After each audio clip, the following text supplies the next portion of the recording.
Good morning, friends. Welcome back to Game On. This is your Sports Morning Espresso Shot. I'm your host, Will, here to bring you the latest and greatest going on in the sports world. And for our, to celebrate passing 15,000 followers here on Rumble, got you guys a special guest today. A very, very famous person.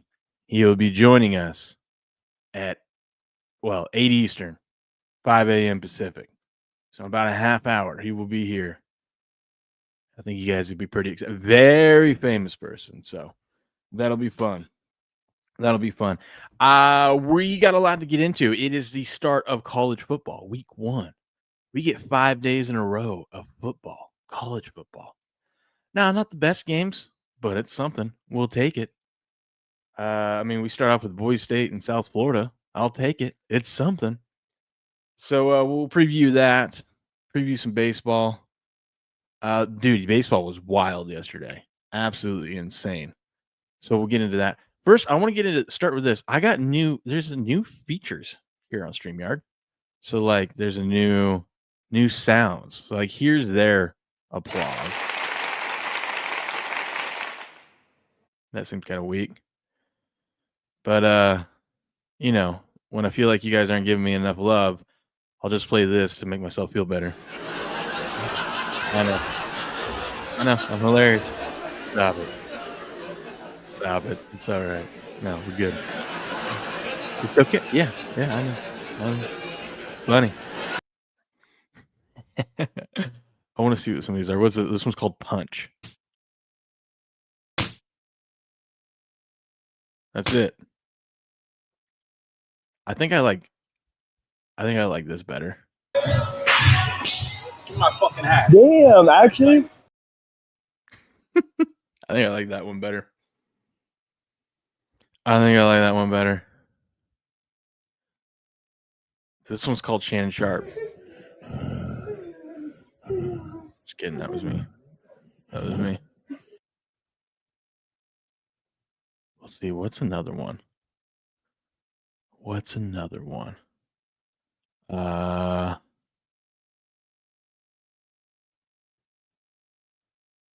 we can add this one. Anytime someone says something negative about Tom Brady.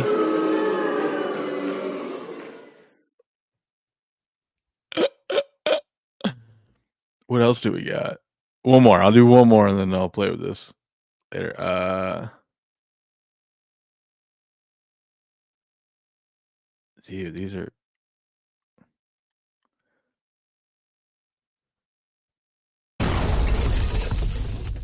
That one's Explosion. Okay, new sounds to play with. That'll be fun.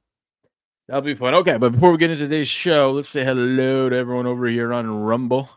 Good morning. If you haven't already, make sure you smash the like button, repost, share the show. We didn't get to 15,000 just by luck. We did because you guys are here grinding, sharing the show so people know where to find the most professional, on-time, non-clickbait show on the internet. Grass Guy's here. What up, buddy? Good morning. Mont's in the house. What up? Poinks. Is that Poinks? 17. Good morning. New face here. Miss Leslie's in the house. How we doing? Prince.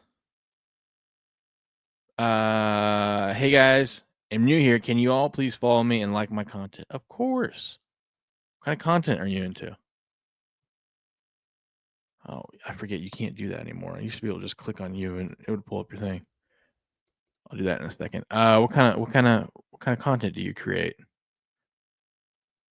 Looks like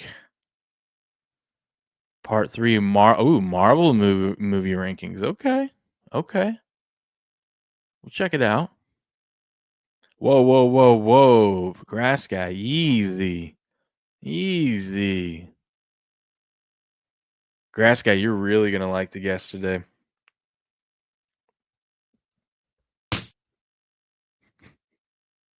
I don't even know if you can tell with that.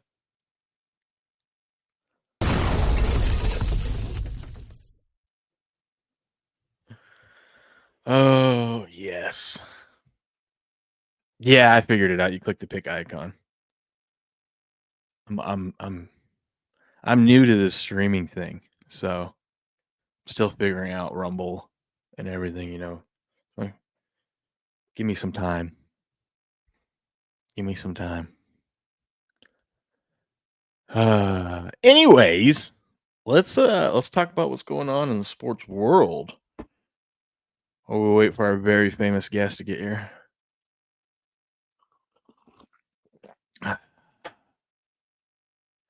Um, hmm. We're just gonna go down the Twitter timeline this morning. We're just gonna go down on Twitter time. Dude, we gotta talk a lot about baseball though. There was some crazy scores yesterday. Patriot, I don't know what the hell your Rangers are doing, man.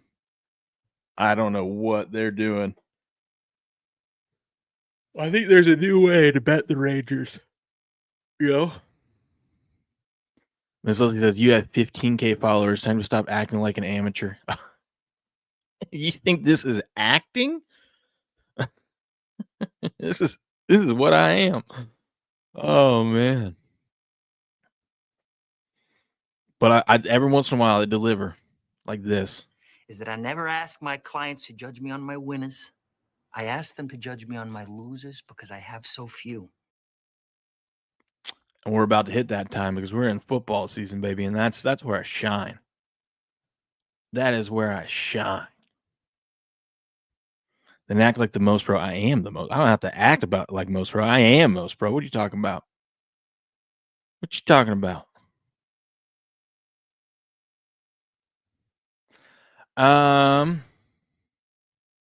Okay.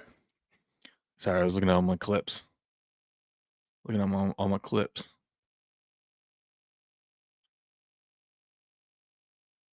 Acting like most pro. What? Bro, what are you talking about, man? There we go. Okay. Dude, check this out. So apparently, I didn't realize this happened the other day, but Lawrence Butler, and somehow the A's still swept the Tigers. But dude, you're a professional athlete, and listen, you're on the A's, so like this might be your last stop, right? So you think you'd want to try hard, be a professional. Talk about being a professional, being most pro. Watch this. It takes him 10 seconds to get to first base. Because he pops it up, and here's where the problem. He pops up and he goes, "Oh, they're just gonna catch it. I'm out." Or maybe he thinks it's foul. I don't know. But start running down the baseline. But then it curves back into play, and the guy missed it. So now he's like, "Oh shoot, I have to run." Bang, bang, double play. Because it took him 10 seconds. One more time. It took him 10 seconds. Kids, this is why you got to hustle. This is why you got to act like a professional. You got to be a professional. You're getting paid good money to run down that first baseline. That's embarrassing. That's embarrassing. This is in the Major League Baseball. This ain't Little League World Series. That was Major League Baseball right there from a professional baseball team who ended up sweeping the Tigers, which is even more bizarre. Even more bizarre. Like I was saying, yesterday in baseball was insane. Apparently, the Yankees in the bottom of the third put up 9 runs. But not only that, the Nationals threw 77 pitches in the bottom of the third. Starting pitchers sometimes don't even throw 77 pitches in the game. In one inning, they threw 77 pitches. Yikes. Yikes. Talk about a bad day. That's a long-ass inning. Imagine if you're like, hey, after this inning, we'll go get a beer. That was a long half inning.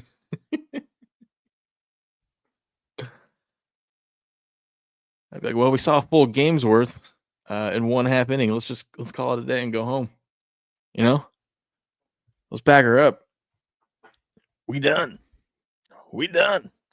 YouTube and Fox have set their differences aside just in time for college football. Listen, no one was going to look good in this situation.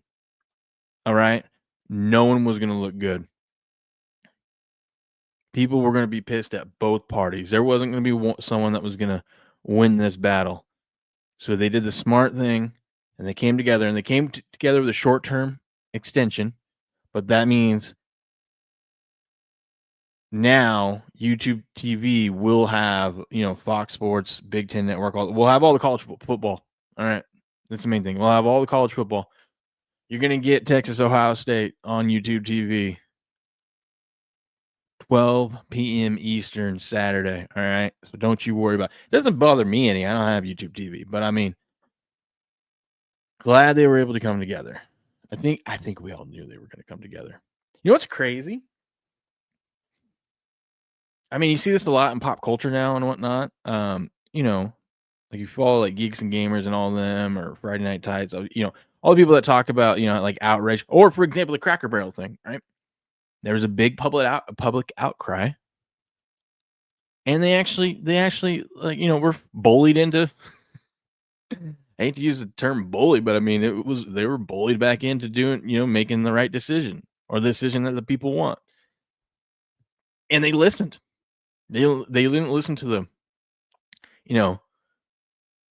blue-haired Landwells that freak out on X. You know what I mean? They actually listen to the people. We're starting, Fox and YouTube TV here started. I mean, do you know how many people were bitching? It was all over the place. Bitching about, if they don't have college football this weekend, they're done. It's starting to seem like public outcry is working. Now, that's a double-edged sword because, it goes the other way. How did we get into this mess, right? Was because there was like all these, woke lunatics that would freak out about stupidest little things. And these companies would listen to it. So it's a double-edged sword, but at least we're swinging back the other way. All right? Pendulum swinging back the other way. And it seems like now, when these companies try to do something stupid, the people are being listened to. So that's cool. Or maybe not. I don't know. What do I know? Hey, check this out. I asked Grok. What up, Patriot? How we doing? Let me clip this out. Let me clip this section out. So I asked Grok, what's your top 5 NFL picks week 1 against the spread? Let's take a look. Let's react to what do I call Grok a he? I'm gonna call him he. Grok to me, my Grok is a he. Okay, my super Grok is a he. You get mad at you don't like that? Big deal. It's a freaking AI system. Call it what you want. All right, I'm gonna call it a he. So this is what Grok came up with. He says, here are my top 5 picks for the NFL week 1 against the spread. Based on a combination of advanced he's using advanced models, expert analysis, historical trend. Grok is pulling out all the stops and key matchup factors like injuries, roster changes, and performance data from last season. This is why they call him Super Grok, right? I've selected these as my best due to recurring consensus across sources. Strong simulation projection. Dude, he's got a simulator now. Grok's got a simulator and logical edges, like quarterback health, defensive matchups. Remember, betting involves risk and lines can shift. Always check the current odds. Well, thank you. Thank you, Grok. Just give me the damn picks. What are we doing? What up, B McCormick? Good morning, buddy. So let's take a look at some of these picks and the reasoning, because these are some are kind of funny.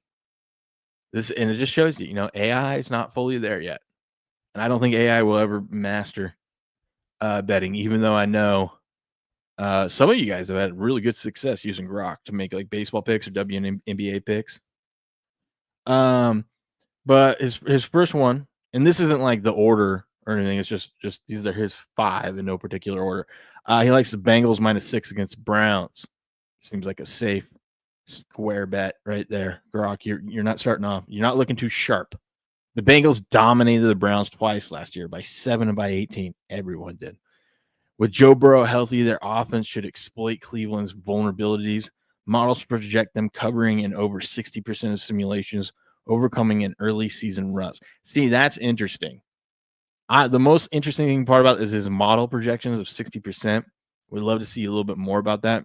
Should ask Grok a little bit more about that. Maybe I will. Maybe that's what I'll start doing, breaking these down in more detail. But he says nothing about like the important thing of this. Like one, he was talking about looks at historical trends and stuff from last season. Name a time the Bengals have gotten off to a hot start under Joe Burrow. Never. Last year there were 7-point favorites over the Patriots. No, I think they ended up giving to 8 or 9-point favorite over the Patriots and lost outright in week 1. You think that would have been mentioned? You think Joe Burrow's terrible? You're talking about matchups. You got Cleveland's great defensive line going against that terrible Cincinnati line. I don't know. I don't know if I trust Grok here. We will get back to this. We will keep a record of Grok. I'm going to have Grok have his own picks in our contest. So we'll see how Grok does over the season. I might ask him again today to see if any of these change. His next pick is the Dolphins at the Colts. He's taking Dolphins plus 1.5. Tua Tagovailoa's return boosts Miami's high-powered offense, second in DVOA in 2023 when healthy. Why did we go back 2 years, Grok? He's not wrong because we've covered this. He's not wrong about that when Tua's out there and healthy. But I don't know why he went back to 2023 and didn't talk about last year. Facing a Colts defense projected as a bottom tier, as a road dog in non-playoff matches, teams like Miami are 68.9% ATS historically. Multiple experts see them winning outright. Ooh, well, yeah, it's 1.5. So we're assuming if they cover, it's highly likely they win the game. See, I get a little nervous, though, because I see other errors through this, and I want to know if that 68.9% is accurate. Also, why didn't you just round up to 69 so we could say 69% and go AO? All right. He's really messing up there. But okay, I don't dislike that pick. I wish I got a little bit more detail, a little bit more detail. Oh God, Grass Guy's already out on Grok.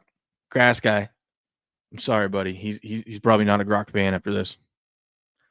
Sporting says all the numbers are probably made up, probably, or just what people are posting on X. The Giants at the Commanders. He's got the Commanders -6.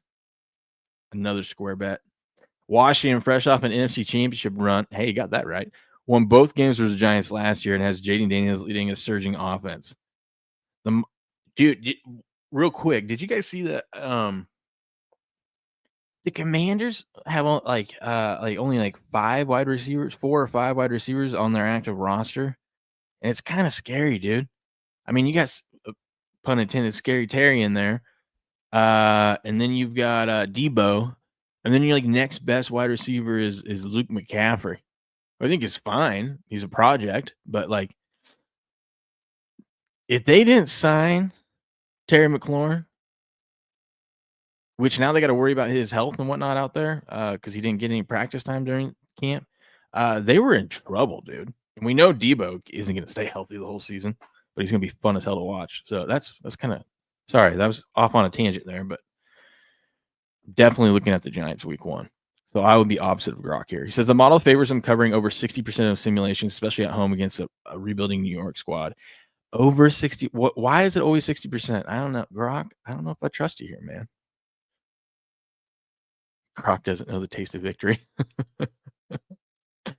His next pick is the Tennessee Titans at the Denver Broncos. Broncos are -7. He likes Broncos -7. God, these are very square, man. Denver's defense was elite last year. I'm not saying it's wrong. All right. Because Denver, if you remember last year, Denver was really good at covering, the best team in the league covering the spread, and also they ran up. They would run up the score. Sean Payton ain't afraid to run up the score. No, not after what the NFL did to him. He's like, "Oh, screw you guys." And they got a really good defense too. Denver's defense was elite last year, 4-0 ATS as a 7+ point favorite. And they faced a Titans team with a rookie QB in a tough road environment, hot weather and altitude play in, making this a strong spot for a blowout cover. See, that's probably the most accurate one he's done. I actually like that handicap, even though I feel like it's pretty square to take the Broncos. I actually like that handicap.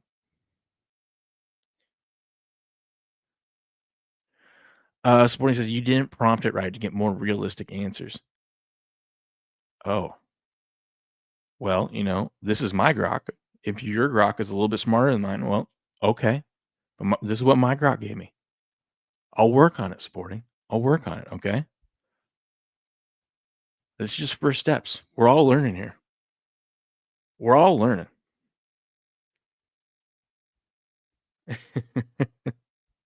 And the last one he picked is Texans +3. Like I said, I'm going to ask him again today. I'm going to get some more details on it too.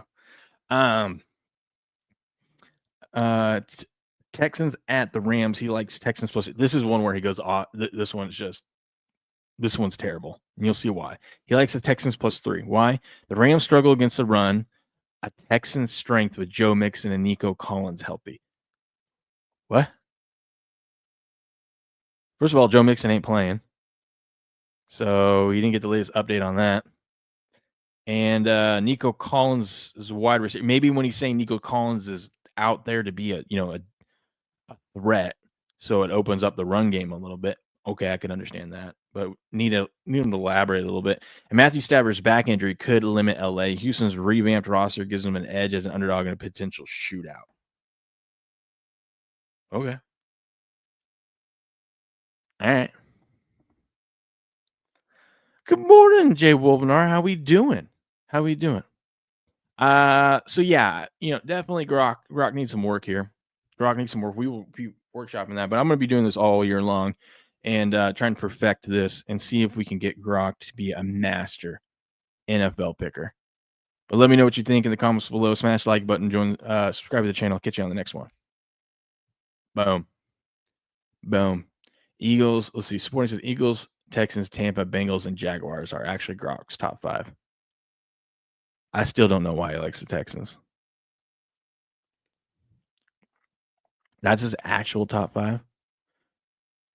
Yeah, I don't mind it. That one's a little bit better than this one.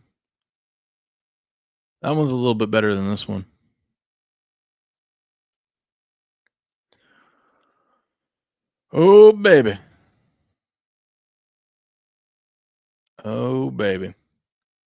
Our Detroit Lakes native is coming back to the Vikings. Adam Thielen. Dude, did you see? So, yeah, Adam Thielen, they solidified the trade.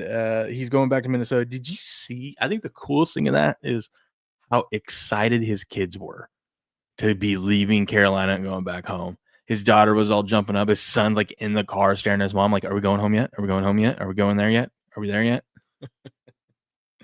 That was awesome. I don't want to play the video because I want to like show other people's kids and stuff on here. Even though they posted it, I still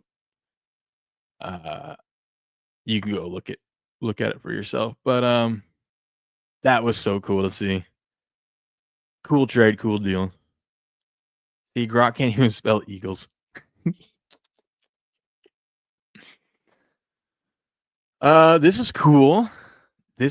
I wanted to test. Actually, let's test this theory out today. It says excessive gifted subs will be randomly distributed to channel followers after the stream is over. So beforehand, if there was extra subs, it just went nowhere.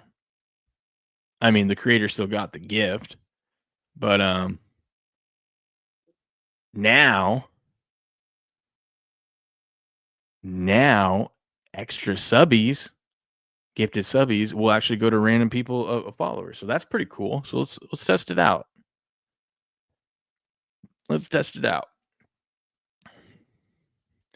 There you go. There's 10 gifted subs. If you guys want to add to it, go for it. But if there's any left over, we'll see. We'll see how it works out afterwards.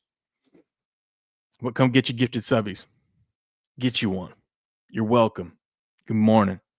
Thank you for 15,000. My treat. So that's a pretty cool feature there. Oh my goodness. Did you see this, grass guy? What'd you think of this? What's up, Robbie? Sorry. Spartan's here too. Spartan or Robbie? Robbie says my top 5 are Eagles, Buffalo, Dolphins, Tampa, and Detroit. That's not bad. Although I think I got a weird feeling about Buffalo. I think the Ravens are going to win that game. And then Buffalo is going to go on a tear. Like a 13 straight win streak or something like that. But I think the advantage early in the season here is to the Ravens. But the rest of those are pretty good. Those are pretty good. That's the only one I would disagree with.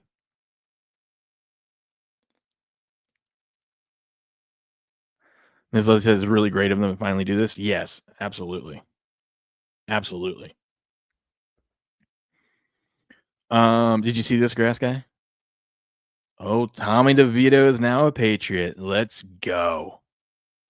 Let's go. It's so good to know that, we've got a future Hall of Fame quarterback already, but if anything happens to him or if he somehow turns into a bum, that we can look to our bench and we got a preseason Hall of Fame quarterback, living a legend sitting right there, Oh, it feels good. It feels good. So, yeah.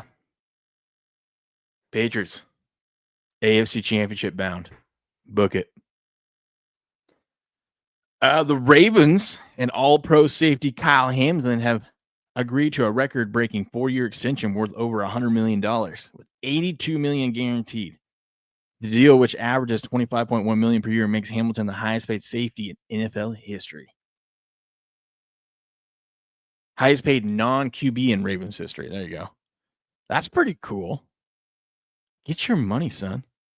It's funny because we've been seeing all these big contracts like defensive ends and wide receivers making like 30 something, 40 million, defensive end making 40 million a year. So then I see a safety and I'm like, oh, he's only getting 25 a year. Like that seems cheap. And then it's like, this is the highest ever. And I'm like, oh, okay. Well, good for him. Good for him. If the Pats lose to Vegas, is the season already done? Oh boy. Well, we're probably going to struggle in that game. We're probably going to lose that game. I know we're favored. We're probably going to lose. Sometimes you need to get punched in the mouth to get things going, right? You lose that one, Mike Vrabel's got his guys' attention now. And then we win 15 straight. How about that? How about that? Rashee Rice. See, this was weird. Remember that story came out a couple weeks ago that Rashee Rice wasn't going to get a sentence until 4 weeks into the season, which was bullshit because the Chiefs' their toughest 4-game stretch was the first 4 games of the season. So it was just the NFL just helping out the Chiefs once again. Well, apparently that wasn't true.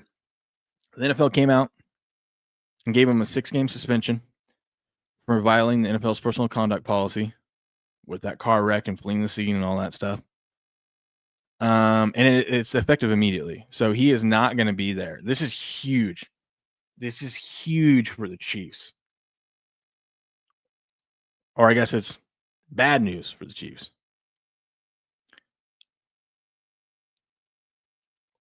Welcome, Miss Wolfenhart. Grass Guy says the Raiders will win. God, man, you woke up and chose violence this morning, Grass Guy. Not saying you're wrong. You're probably right, but see how it is.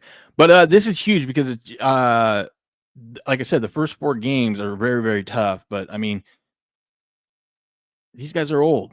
Chiefs are old, and their one young guy is going to be sidelined. Oh, baby. I told you guys I got a very special guest for you today. We just hit 15,000 on Rumble, right? So I said, you know what? I got to bring in a very, very famous person. Very, very famous person for my chat because you guys earned it. So what up, Beardo? A very famous person from your chat. I thought we were friends. Yeah, for my chat. Oh, for the chat. For the chat. Yeah. What's up, Game On Sports over on Rumble? How's everybody doing? Good morning. I'm here. I just woke up. Had a baby. Like 10 minutes ago, just woke up. But you know what? In Game On fashion, the mountains are blue, baby. Atta baby. The mountains are blue. Atta baby. I'm proud of you. Good morning. So I checked Rumble. You are front and center. We are. Top page, first page. Like you have your own little box on Rumble right now. They take really good care of us, Yeah. They take really good care of us. That's how we do it. That's because this is the most professional, on-time, non-clickbait sports show on the internet. That's right. So how we That's got right. when we didn't get to 15,000 just by luck, Oh yeah, man! What's going on? Congratulations on 15K, man. That's huge. Thank you. And of course, as soon as I show up, Patriots already talking shit. Yeah. Does Beardo even absolutely. know he has a Rumble channel? What is that even supposed to mean? What does that even mean? Of course I know. You have a Rumble channel? You just never don't stream to it? I need to. I need to. You should. I know. I need to. Oh, but how's man. it going this morning so far?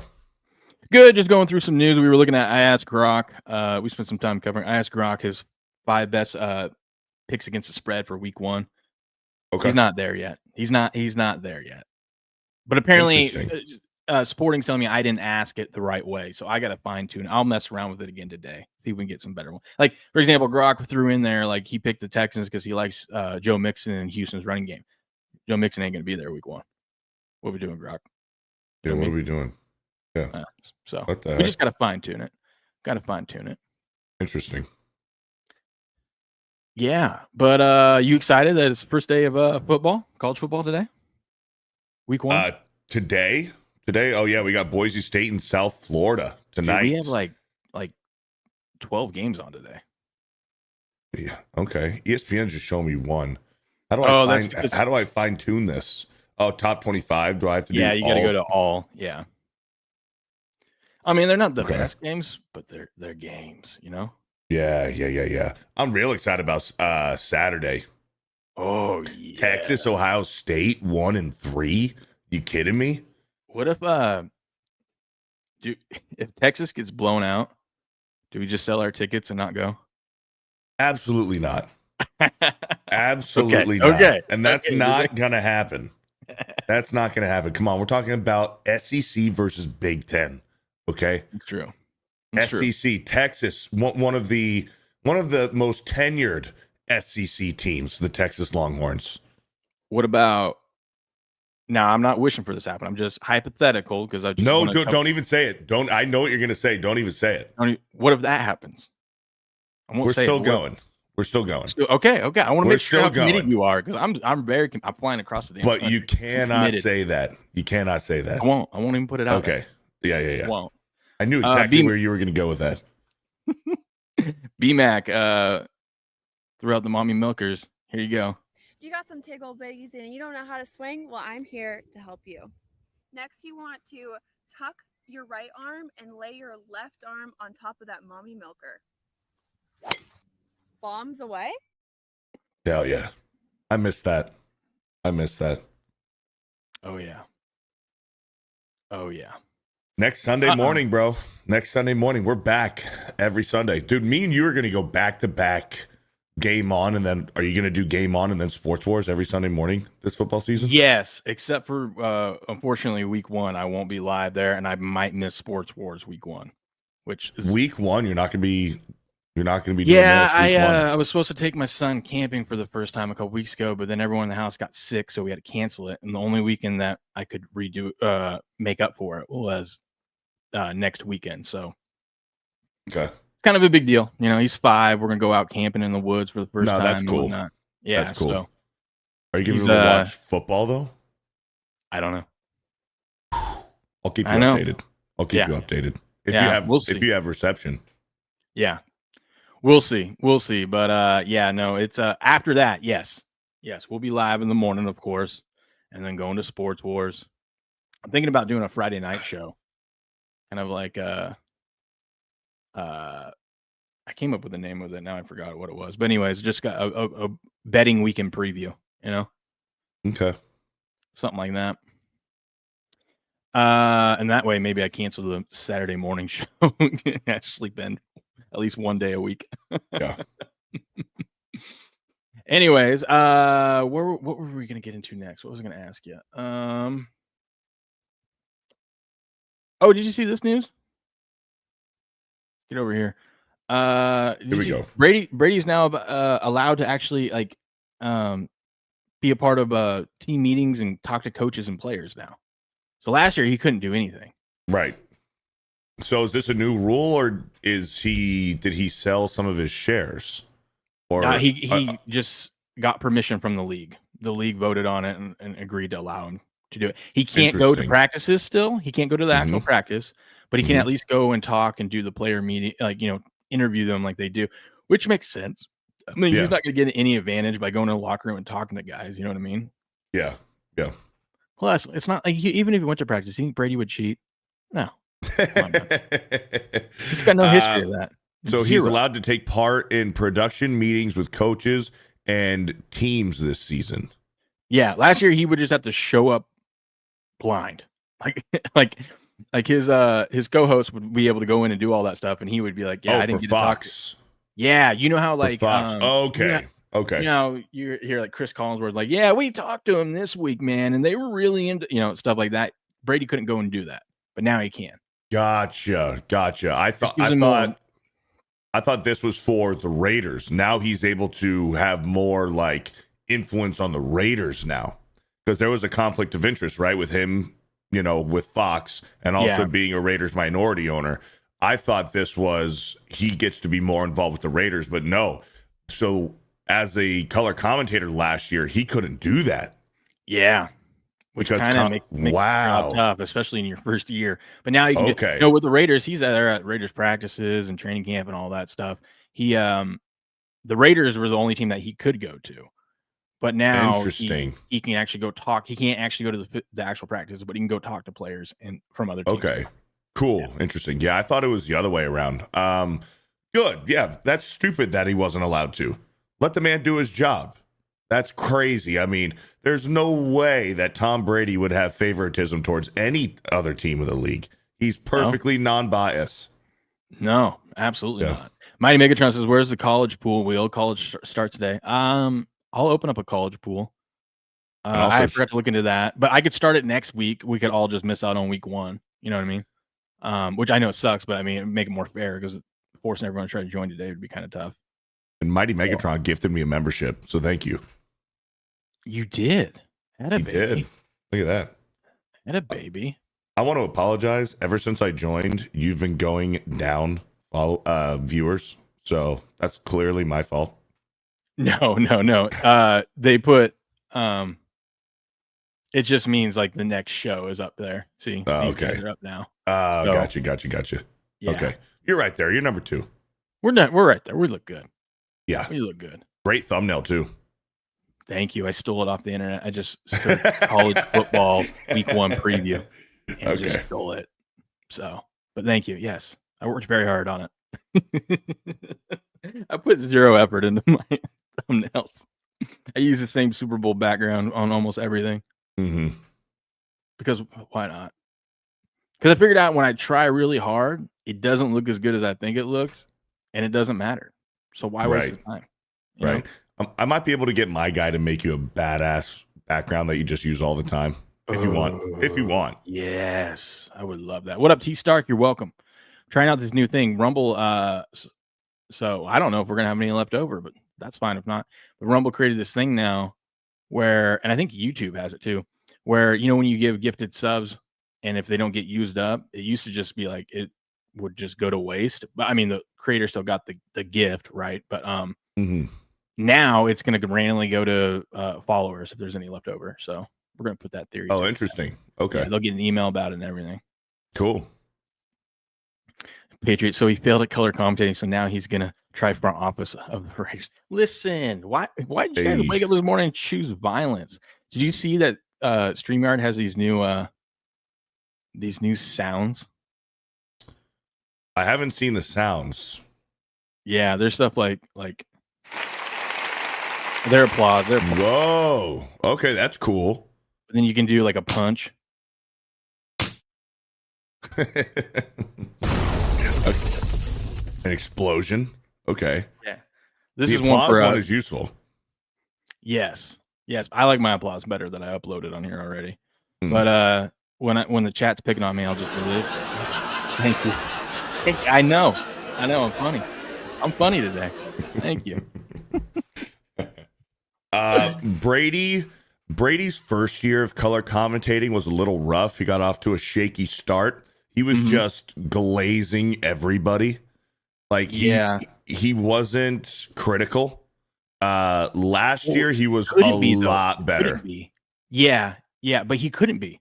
He couldn't be too critical. That's another thing that sucks about it. Is like he would let his co-host or whatever coworker just rip the refs on bad calls, and he would just kind of nod because he couldn't say anything, because if he does, it's a fine, like a major fine, because he's an owner. Because of the Raiders. Yeah, because he's an owner. Wow. Yeah. And he couldn't say anything negative about players. So he's on a was leash. So they've kind of loosened up that leash on him. Yeah, because last year he was a lot better than his first year. So did you see this? I did. That was yesterday. Yeah, did you see his kid's reaction? No, I did not see that. Yeah, I'm not gonna play it because I'm not. Even though they posted it, I'm not gonna show other people's kids. But his daughter was like so excited. She's jumping up and down. We're going home. We're leaving Carolina. We're going home. I bet. His son is like standing up in the car, staring at his wife, going, "Mom, are we going? Are we leaving now? Are we there? Are we going? We're going to the airport." That's cool, man. No, I mean, shout out to Adam Thielen and his family, because that's cool. Because I know that they loved it there. So hopefully he can. I don't think the Vikings are going to win the Super Bowl, but they might make a playoff run. They might get a wild card. Man, there's some quarterbacks that get the raw end of the deal, and then there's other ones that just get everything handed to him. JJ McCarthy, how can you not put up 4,000 yards this year with the wide receivers that he has? First of all, you got Justin Jefferson, right? Yeah. But that you got a great offensive line. Mm-hmm. I mean, even Sam Darnold last year was able to hang on the ball for more than 3 seconds back there. So great offensive line. You got a good tight end, and you just got weapons all around you. Mm-hmm. Yeah, and then you got Jordan Addison, as long as he could stay out of trouble. Yeah. Was he suspended for the first 3 or 4 games, but then he's coming back? Maybe. It sounds about right. And then Aaron Jones is coming back, right? Aaron Jones is coming back on either a 1 or 2 year deal. I think so. Let me check. And he was productive last year. Yeah, I mean, it's hard not to be productive if you're halfway decent running behind that line. Yeah. That was like one of the best lines in the... And I think we said it on Sports Wars last week, bringing in Carson Wentz to be a veteran backup there. God forbid anything again happens to JJ McCarthy. Carson Wentz could have a Sam Darnold level season, maybe even better than Sam Darnold last year. Oh, yeah. For Super Bowl winning quarterback, Carson Wentz. That's right. Super Bowl winning and Super Bowl loser. Yeah. Because he lost the Super Bowl last year to the Eagles as a member of the Chiefs. Yeah. Ain't that a bitch? Former NFL MVP through the first 13 weeks, Carson Wentz. He still should have been MVP, man. Brady robbed him of that MVP, and you know it. You got to finish the season, man. You got to finish the season. Yeah, I guess so. You can't miss a quarter of the season to win MVP, Dude, he missed 1.5 games. He missed a quarter of the season. Bullshit. It was like week 13 he got hurt and didn't come back. It was like week 14 or 15. He missed like 1.5 games. And they're How like, many games no. Brady missed? 0. Oh, well, okay. Good for him. And look at that. And it was karma. It was karma because Brady got embarrassed in the Super Bowl that year. We don't talk about that. Embarrassed. No, Bill got embarrassed. Bill's dumbass not putting Malcolm Butler out there. Because he was late to a meeting, and so wouldn't even play him in the second half. And the defense couldn't stop. They didn't stop him once on third down. They didn't make him punt at all. That was Bill's loss. No, Brady threw 500 yards and like 5 touchdowns. What more do you want to do? That's true. He's got TJ Hawkinson, Adam Thielen, Justin Jefferson. You're right. Aaron Jones is there. Jordan Mason, Jalen Naylor. That's a good backup guy back there. Miles Price. Yeah. I want to check something real quick because I just thought about it, about my Patriots. We're not going to be good. But I want to see if did my guy make the team? Oh, he didn't make the team. Oh, he did. Yes. And he's a starter. Kyle Williams. He Coug. Rookie wide receiver from the Cougs last year. Kyle Williams. Let's go. Attaboy. Made the team. Yeah, well, I guess he should. I guess I shouldn't be surprised. Usually, third-round picks don't get cut their first year. You know what I mean? I was about to say, if you got drafted, you're not typically getting cut unless you're 450 pounds and you don't play the entire the entire training camp or preseason, you might get cut. How does this happen, Beardo? You're 450, you're young, right? You're young. You're a big boy. He's not that tall though. He's only like 6'6". You would think a 450-pound guy would be at least like 6'8" or something, I guess 6'6". Okay, he's a big boy. You have all summer with a professional organization with the best trainer, the best whatever you need. How do you not lose weight? Beats me, bro. What you? I mean, for him, I wouldn't say donut hanging out there on a stick, but I guess if a nice healthy treat just dangling out there in front of you, you're gonna get fucking paid. Like if you make the damn fucking team, like. Come on, bro. And did you see some of his exercises he was doing? He was loafing it out there. He's loafing it out there for the Bucks because he wasn't allowed to do full contact or anything like that. He never put on a helmet. He never put on shoulder pads. No. He's just out there just loafing around. It's like, yeah, no shit, you didn't fucking make weight. I would have told him, you're not trying. Lock me in a room for 3 days and just give me water, okay? Sure, yeah, fast. Sit in a sauna for about fucking 2 hours a day. Starve yourself, bro. What are we doing? Even Frank the Tank used to be over 500 pounds, and now that guy's below $3 bills. And all he did was start walking. Mm-hmm. He didn't have a professional team, athletic trainers. He just started walking. Dude, there's some days where I just forget to eat. I just forget to eat sometimes. Like if I got a busy day, I'll just forget. And I'll lose like 5 pounds overnight. Yeah. And I'm not a professional athlete, although I could be. And when you're bigger like that, it's way easy to just start shedding the weight. Yes, dude. Yes. Embarrassing, man. Yeah, very embarrassing. I was excited about this because I was thinking, I'm like, oh God, Jordan Poyer. He hasn't signed. I was thinking about him the other day. I'm like, he hasn't signed with a team. I guess he's retiring. Nope, he's going back to the Bills. He's going home for probably his final season. That's pretty exciting stuff. Oh, I guess I'm not sharing my screen. My bad. But yeah, Jordan Poyer is going back to the Bills. Yeah, I saw like that. For this guy. Played against him in high school, so that's why I like rooting for him. Oh, you did? He good dude. Okay. He torched us, dude. I know he's a defensive back. So you're like, what do you mean he torched us? He was their quarterback because he was the most athletic guy on the field. Of course. No one could tackle him. Of course. I saw how good this guy was, and then I watched him get drafted in the 6th or 7th round, and I'm like, if that guy is that talented and that athletic and that good, and he goes in the 6th round, the hell are these first rounders doing? You know what I mean? Like, how good are these first rounders? You know who I played against in high school? Who? I played against Josh Rosen. Oh, really? Mm-hmm. He went to St. John. He went to St. John Bosco High School, and he was supposed to be a tennis prodigy. He didn't start playing football until his freshman year in high school. Was his first ever time playing football. He was going to be this tennis guy, and he wasn't even really that good. He was just surrounded by unreal talent. I'm talking like all of his receivers were 6'4" and black and shredded. So it's like just you got to go play on Ohio State's roster. Right? I guess like it's like you just got first round draft picks all around you. Yes, yeah, but and we all know what happened to Josh Rosen. Mediocre career at UCLA, and then somehow you get drafted in the first round to the Cardinals. The Cardinals clearly didn't find out that he was supposed to be a tennis project. If I would have known that as an NFL organization, and that he didn't start playing until he was 9th grader, I would have been like, yeah, maybe we don't take this guy. Yeah, let's hold off. Yeah, but I guess when you're desperate, man, when you don't got a quarterback, you want just any little sliver of hope. I guess. But shout out to B-Mac. B-Mac with a $10 Rumble rant. We're going to do the appropriate applause. There we go.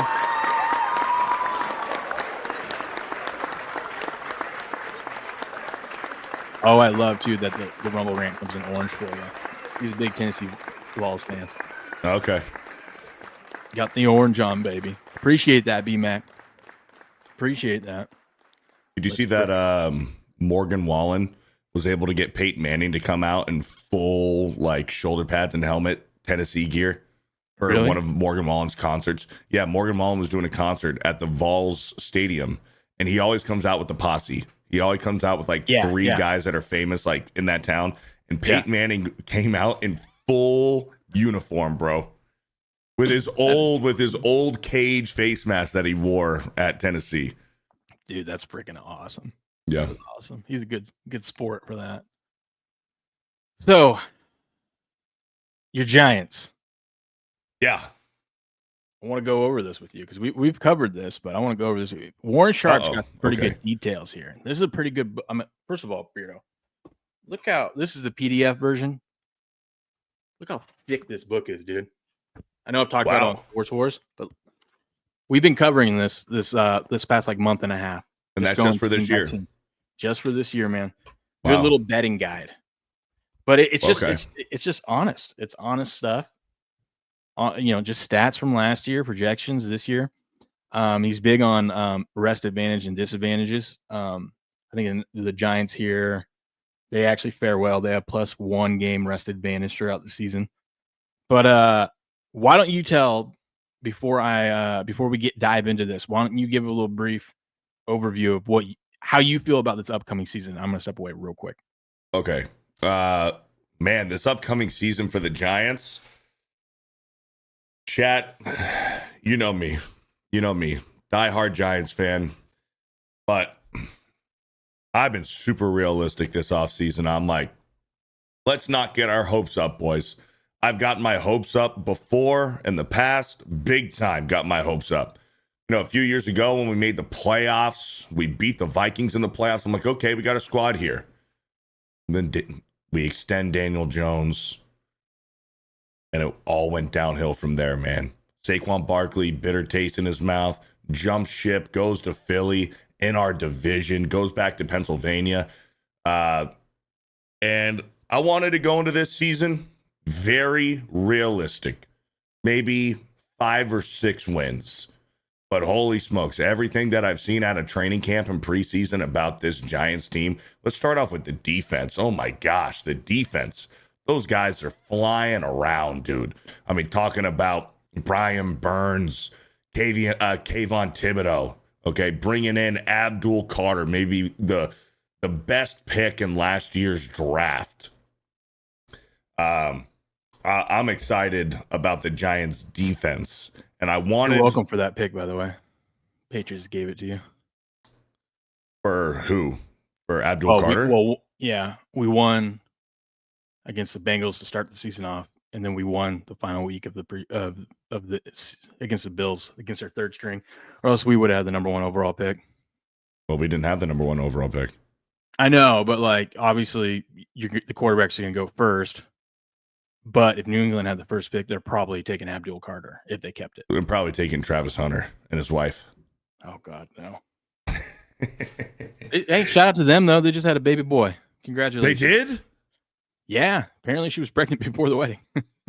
Fuck. Maybe that's why they rushed and got married so fast. Fuck. Yeah, I think it was just like yesterday that they posted the video of it. I feel so bad for that guy. I feel so bad for Travis Hunter. Because like right now it's all about Tyreek Hill. You see Tyreek Hill new business that he's in?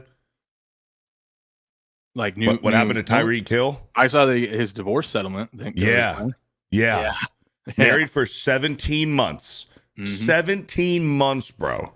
Yeah. And he loses everything. He's got to pay her alimony, $50,000 every fucking month. And then plus like another like $20,000 just for her spending, just for her livelihood and shit.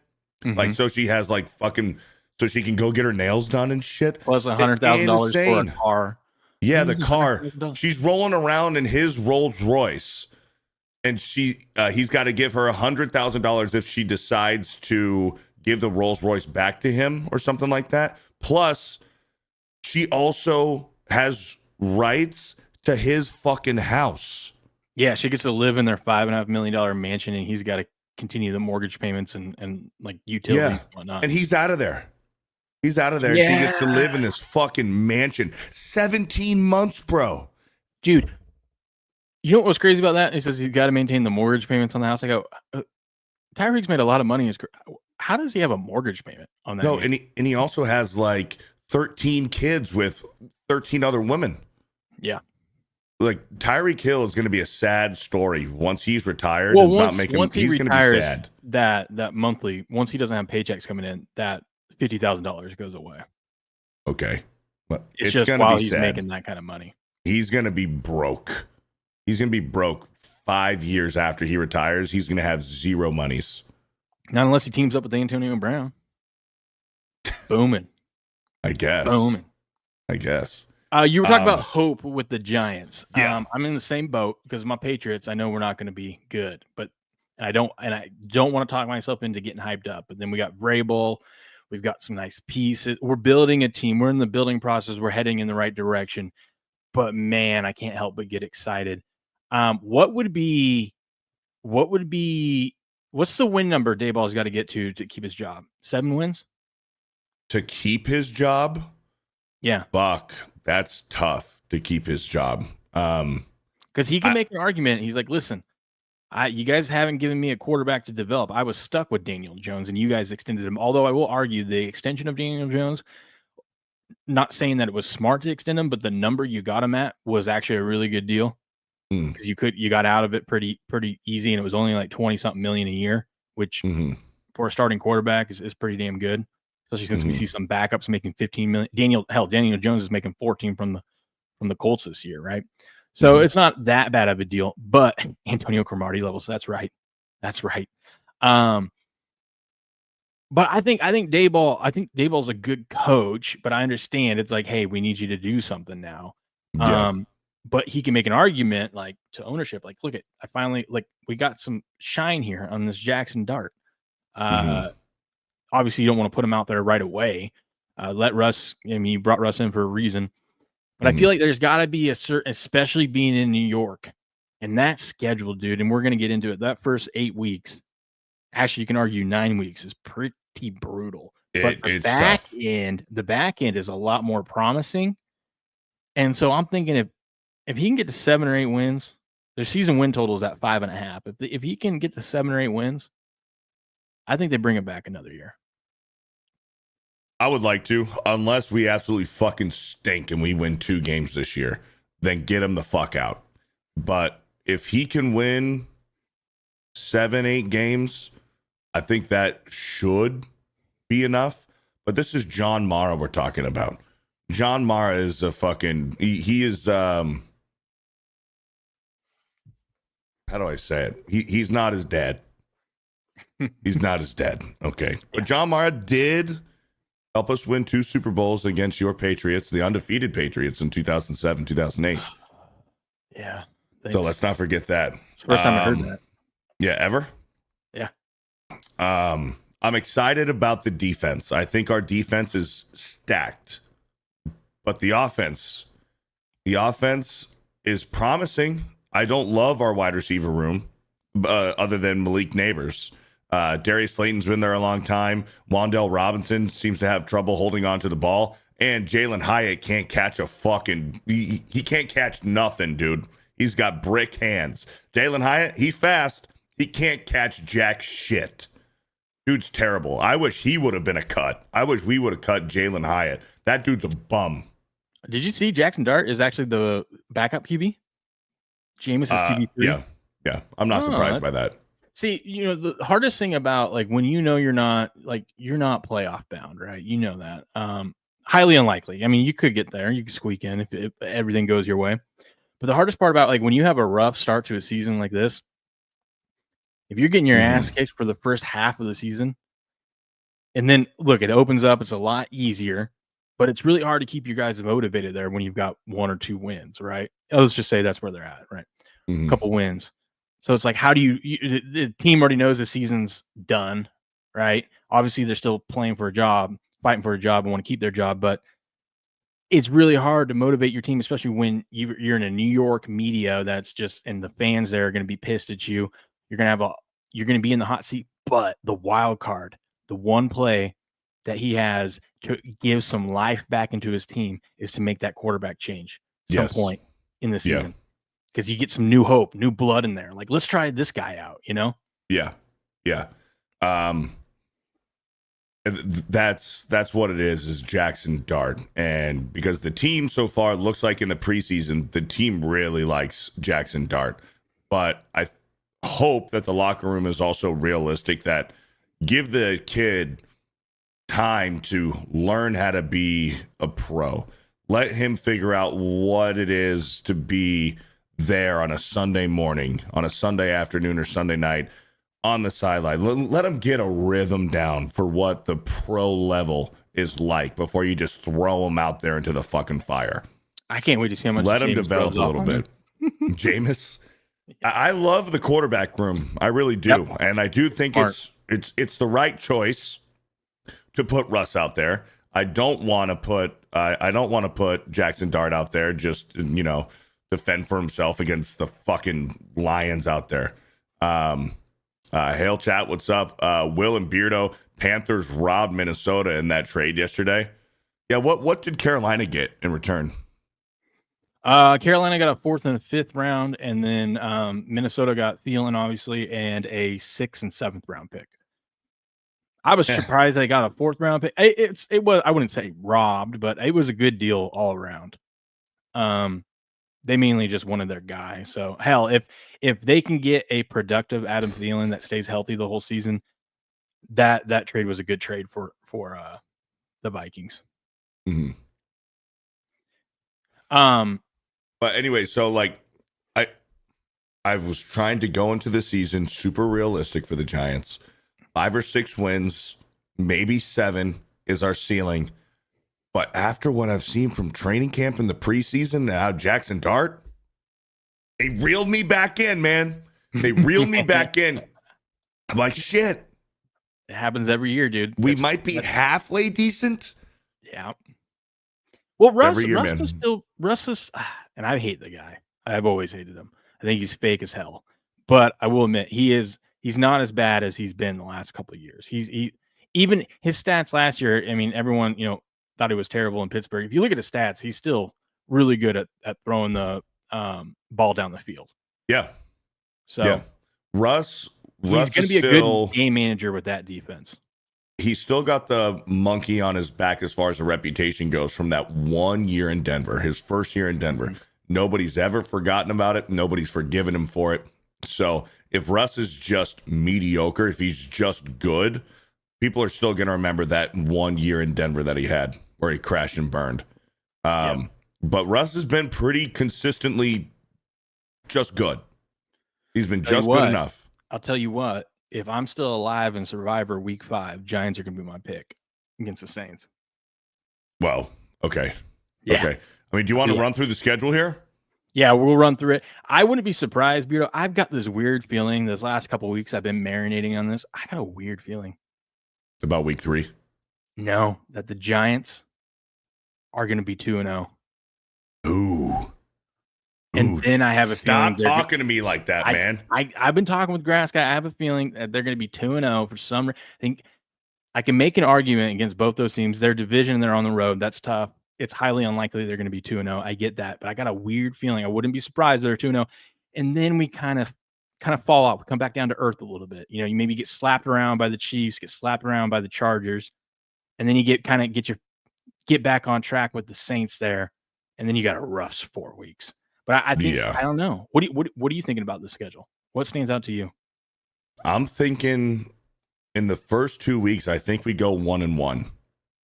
Okay. I think we go 1-1. And I think you're going to be surprised with which one we win.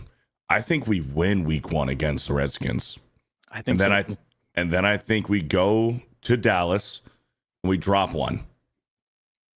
And then week 3 in New York, I think we hand the Chiefs their first loss of the season on Sunday Night Football. Oh, really? No, the Chiefs will be 1-1. They're going to get slapped up by Baltimore in week 2. Okay. Baltimore's going to. I think Baltimore is going to. I mean, they always have a really good record, but I wouldn't be surprised if Baltimore is like that 14, 15 win team this year. Interesting. But it'd be tough. They are playing the Bills week 1 and then have them turn around and go play Bills and then the Chiefs. Bang, bang. But the Chiefs are also traveling back from Brazil. Right. Yeah, they're playing Friday night. Mm-hmm. We got football Thursday and Friday. Yep, and college football, and then we got pro right back on Sunday and Monday. Yeah. It'll be a good weekend. I kind of hate that Friday night game. I hate that. I mean, I love it because it's football, but it just doesn't sound right. Friday night weird. NFL, it's weird. In a different country. Yeah. Yeah, fuck that, man. This is an American sport. But that stretch. Oh, go ahead. I'm just going to say, enough with this fucking branching out to other countries that just hate us and want to kill us. Okay? Let's bring it back home. Let's bring it back home. Yes. Remember, where was it? Like, first of all, Jordan Love almost lost a fucking leg last year on that playing field on that in Brazil. same field. So that's why I'm kind of leaning to Disgusting. the Chargers. I'm leaning towards the Chargers because that field is nasty, but I don't know, with the Chargers' best lineman going down a couple weeks ago, Slater. So now I'm kind of nervous about it. But I feel like the advantage in that game is going to be whoever can have the best running game, which is probably going to be the Chargers and Harbaugh. But we'll see. We'll see. I got a week to marinate on. If Najee's playing, if Najee's healthy by then. Oh, he's going to play. He's going to play. 3 yards at a time, baby. Najee Harris. Yeah. Yeah. Only person to do it better than Najee 3 yards at a time is Frank Gore. But that stretch, dude, week 6 through 9 is going to be brutal. I don't think you have a hope against the Eagles. They're just too damn good around. The Eagles are too damn good. They are too damn good. That's who I wanted for my fantasy quarterback was Jalen Hurts. Oh, yeah? Because you know he's going to get a tush push at least once or twice a game. So you're going to get 2 rushing touchdowns and maybe a passing touchdown as well. So he just wins, bro. He just stacks up stats because he's got that tush push, man. It's unbeatable. But you do have the Denver game is interesting. If that Denver game was in New York and at a different time in this schedule, because I think it's really tough knowing that you've got the Eagles twice in 3 weeks. Yeah. The one advantage you do have against Denver is you got a 3-day rest advantage because you play Thursday night against the Eagles. So you'll have a little bit extra rest, but you got to go up to altitude by week 7. Let me give you this one. Okay. Here's what you're not thinking about. Okay. Russell Wilson revenge game against Sean Payton, who ran him out of town. Sean Payton ran him out of town, said, I don't care how well you played in your second year. You're not my fucking quarterback. Get the fuck out of town. Russell Wilson revenge game. Peyton's got revenge on the whole league. Peyton's first of all, he's one of the best coaches of all time, but what the league did to him, and now that he's back, I mean, Denver was one of the teams. They had the best record against the spread last year, and they ran even this preseason. They were the number 1 or 2 scoring offense and the number 1 or 2 defense in the preseason. Like he's got a good squad, man, and he ain't afraid to run it up. Who, Denver? Sean Payton? I don't think you're going to catch him slipping.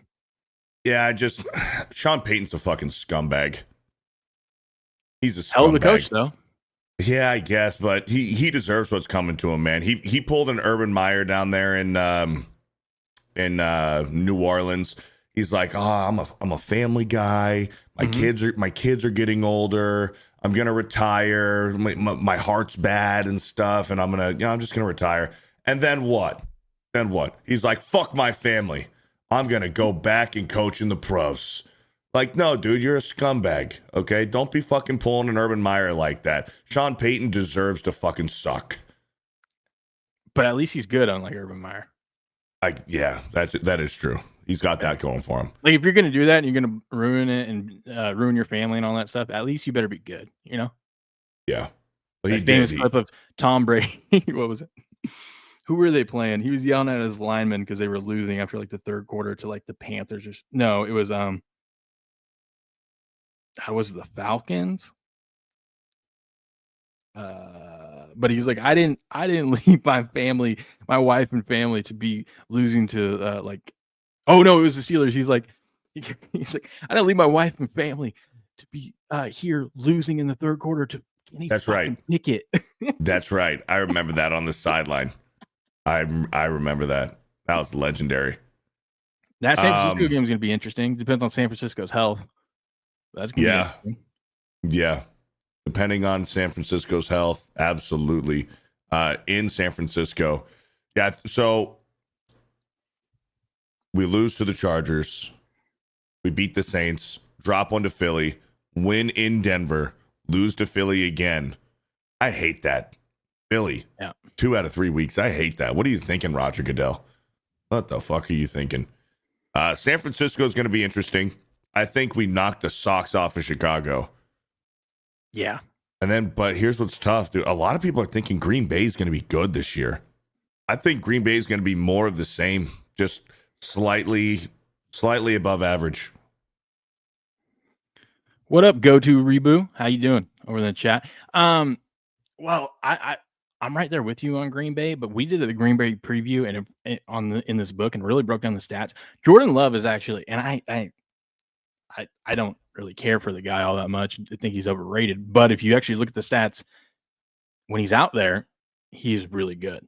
He the only problem is last year his wide receivers dropped the most balls in the league by a mile, like catchable balls. Like you start breaking down, like even if they caught a fraction of those, the offense, which was already really good, would just be like elite. And so two things: one, which they didn't really do much to improve his wide receivers this year. I mean, I know they drafted that guy out of Texas, but he's a rookie. We'll see what happens. But one, he's got to stay healthy, and then two, his receivers got to step it up. So we'll see. That one's going to be interesting. Who did Green Bay draft out of Texas? Golden? Golden or Golden? Yeah, he's good. He is good. He's also never been in up north before. This is his first time ever stepping foot up. We'll see. He's a rookie. Mm-hmm. You know.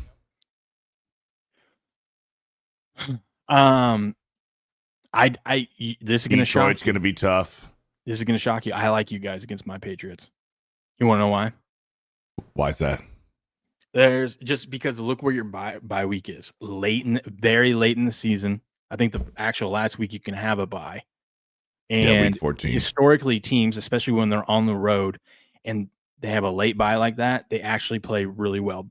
It's something about the psychology of knowing, hey, it doesn't matter how you played beforehand, we're about to get a week off. You know, it's like you leave it all on the field. Plus, your guys' defense is just terrifying. And Patriots offense, at least to this point, we'll see by week 13, isn't anything special. It's not terrible, but it's not, not like we're talking about like Washington's offense or the Eagles offense or anything like that. Right. But yeah, I like them there. Tough place to go play. I do too. I do too. Yeah. And plus the Giants just have the Patriots number. They always have in my lifetime. Giants have always had the Patriots number. But we got to see historically how the Giants done against Vrabel. What do you mean? Like in Tennessee? Yeah. We got to look at those numbers. Yeah. I wouldn't look too much into it. I think we could ignore that one if it's out there. What are we doing? Yeah, and then you get a late bye, and then you got a beautiful way to end the season. You get to take Washington at home, get the Vikings at home, then Raiders and Cowboys. 3 out of 4 games to end the season home games. I would love to be surprised, man. You know what they call that time of the season? The last 4 weeks there for the Giants. You know what they call that, Beardo? What's that? Jackson Dart time. Jackson Dart time. Yes. What if we do have a winning record by then? What if Russ stays in? Yeah, like let's say by week 13 we are 8-5. Let's just say hypothetically we're 8-5. Russ by week 13, get out of the bye. Russ stays in. Mm-hmm. Yeah, I think and then you're probably playoff bound.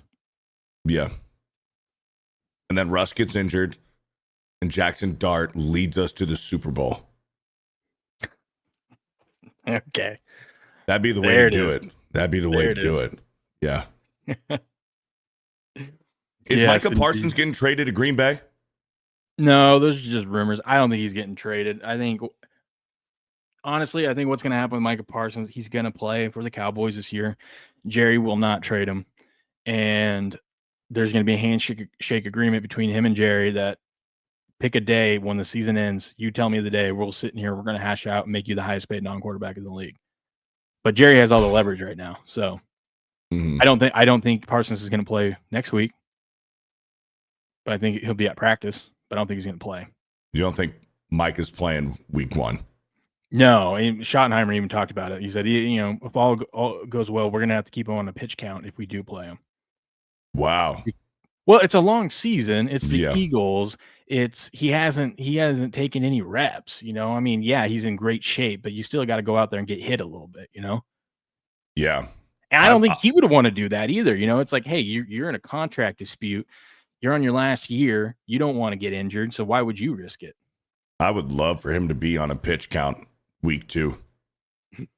I would love that. It wouldn't be shocking. I mean, he did because there's that dispute between him and Jerry. They're saying that he's faking his back injury, which we all know he is. But he went out yesterday. Everyone saw him. They're like, "Oh, he's at the airport. He's flying somewhere. He's going to get traded."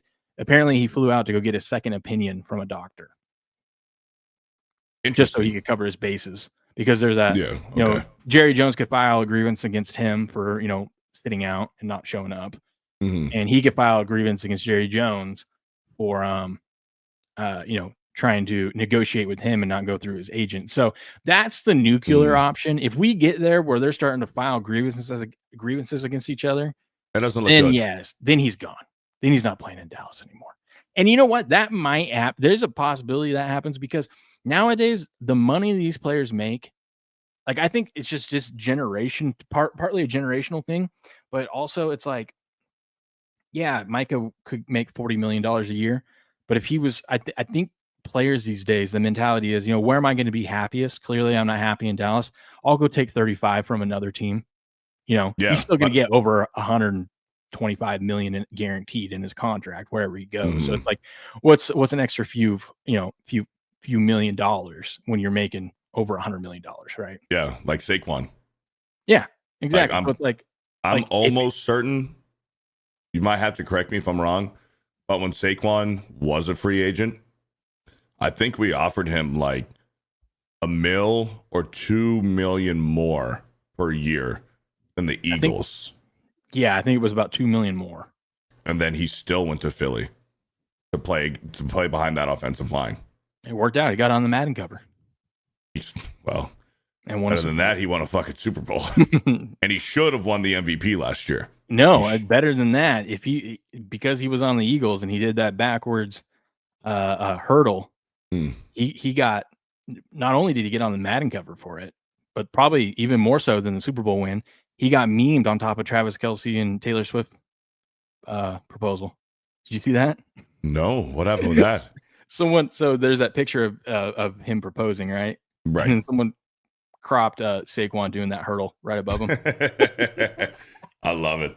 I was talking with my buddy the other day about the Eagles. How bad must that sting for Jason Kelce? I know, right? You lose bad to your brother in the Super Bowl. You come back because you want to go back. You want to try to go out on top. You don't make it, so you retire. Then the next year without him, they go and win the Super Bowl. Not only do they beat the Chiefs and beat Travis Kelce, they fucking demolished them, shit stomped them in the Super Bowl. That's gotta sting for Jason Kelce. Yeah, but he also got a $100 million Spotify contract, so yeah, that makes it sting a little bit less. Yeah, and also wasn't he on the team when they won it in 2017? So he's got correct. Yeah, he does have one. Yeah, so I feel like if he didn't have one, he definitely would have came back for one final season. Maybe, yeah. I like Sean the Giants. says college football. Yeah, we're gonna run through some college football lines here in a minute. We got Beardo on. We got to talk Giants. I was gonna go through the college football before Beardo got here, but I got distracted with the Grok picks. That's my bad. It happens. I like the Giants against Chicago. Kind of like him against Green Bay. We'll fall to Detroit. We'll beat the Patriots. I think we'll lose that second one to the Redskins. I don't know about that Minnesota game. That one's a tough one. And then I think Vegas and Dallas will beat Dallas a second time in New York. Especially because I think at that point, especially if there's something on the line, I think at that point Joe Milton will be the starter for the Cowboys. God, then they're definitely in trouble. Oh, let's see. New season, really pumped to see what's next. Yes. Oh my God, I'm so glad football's here. I'll just briefly run through some of this stuff. We don't have to go in full detail, but like this book has so much great stuff. I mean, they got like free agents that you guys signed in the offseason and whatnot, key players you lost, players you drafted. How do you feel about Cam Scatterbo? We didn't see much of him. We didn't see much of him in the preseason. He was a little banged up. And then when we did see him, consistent 3 yards per carry that he had, he didn't have any big breakout runs, but I am excited about the kid. I just want him to stay healthy. Plus, we got Tyrone Tracy. I mean, Tyrone Tracy, he's going to be sneaky this year. Exactly. You guys are only favored in one game. I think that's against the Saints. I think that's going to change. I think that'll change. I think you'll actually be favored against the Patriots if things all go good. I think it's going to go. Maybe not though, because it is in New England. But I could see it. Now that I look at it, you guys have some tough home games. A lot of tough home. Actually, all your home games are pretty damn tough. You don't have one easy home game. One easy home game. No, you don't have one. Nope. Maybe Dallas. You can't even say Dallas though, because that's division. You know what I mean? Okay. Yeah. Fair point. Those are never easy. Yeah. Unless it's like the Bills versus, not even the Jets. Because San Fran, depending on how San Fran's looking, by week 9, San Fran could be fucking crawling their way to New York. Yeah. But I mean, you got to assume at least before the season, everyone's healthy. Even though we know they won't be, you can't really predict that. They just placed Brandon Ayuk on the fucking long-term IR. Well, they had to because he wasn't going to come back anyways until about week 7. So that's just to free up a roster spot. What was he saying here, though? He says to lock up the number 1 overall pick, they just needed to lose their final 2 games against teams vying for the playoffs, Eagles and the Colts. But for some reason, this team allowed their offense to explode against the Colts, scoring 45 points with Drew Lock scoring 4 touchdowns. Yeah. He says if you're in ownership and you're smart at all, you do not allow that to happen. Yeah, that was dumb. Yeah, that was wild. I also saw, so it was Kyle Hamilton, who just got paid $100 million with the Baltimore, highest paid safety in the league. There was a play where at the end of last season, he dropped an interception against the Browns. Had he caught that interception, they would have won that game, and Browns would have Cam Ward right now. Wow! Can you imagine Cam Ward? I don't know what's worse, Tennessee or Cleveland. That's a great question. Long term, it's for sure Cleveland because they're just a mess always. But I don't know. This year, that Titans roster is so bad. I'm not sold on Cam Ward. Oh, I'm not either. I think he was a reach at 1 overall. Yep, I agree with you. He's overrated, and he's a Coug. But he's really not because he left us. I disown him. I don't blame him for leaving us because it got him drafted number 1 overall, but still, it hurt. Yeah. Let me see. I want to get to this part down here. This just goes through kind of like what they did throughout the whole offseason. We don't need to get into that.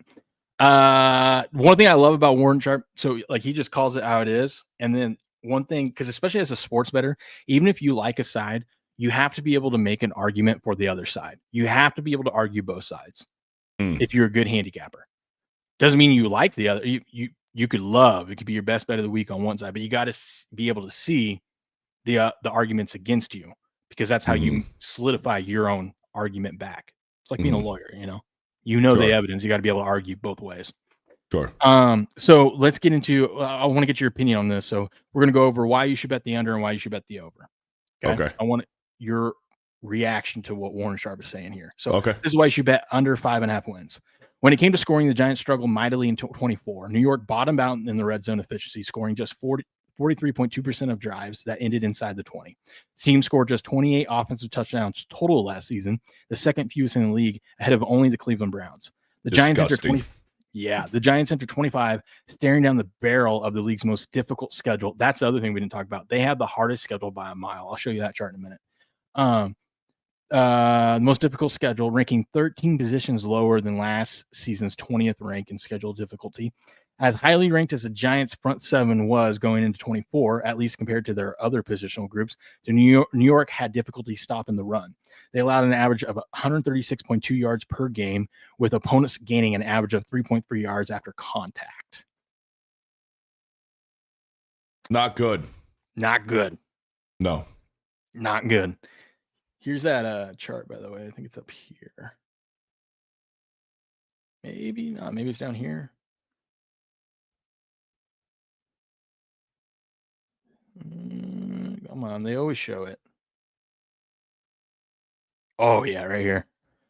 Look at that. So this ranks not just like 1 through 32. It shows you like so San Francisco, look how much higher they are than even New England, who has the second. You know what I mean? Like it just Right. And then the Giants are just way down here. I mean, it's tough when you've got that division you're in and you got the defending Super Bowl champs that you got to play twice a year, you know? Yep. And we just went over their home games. They have no easy home game. Mm-hmm.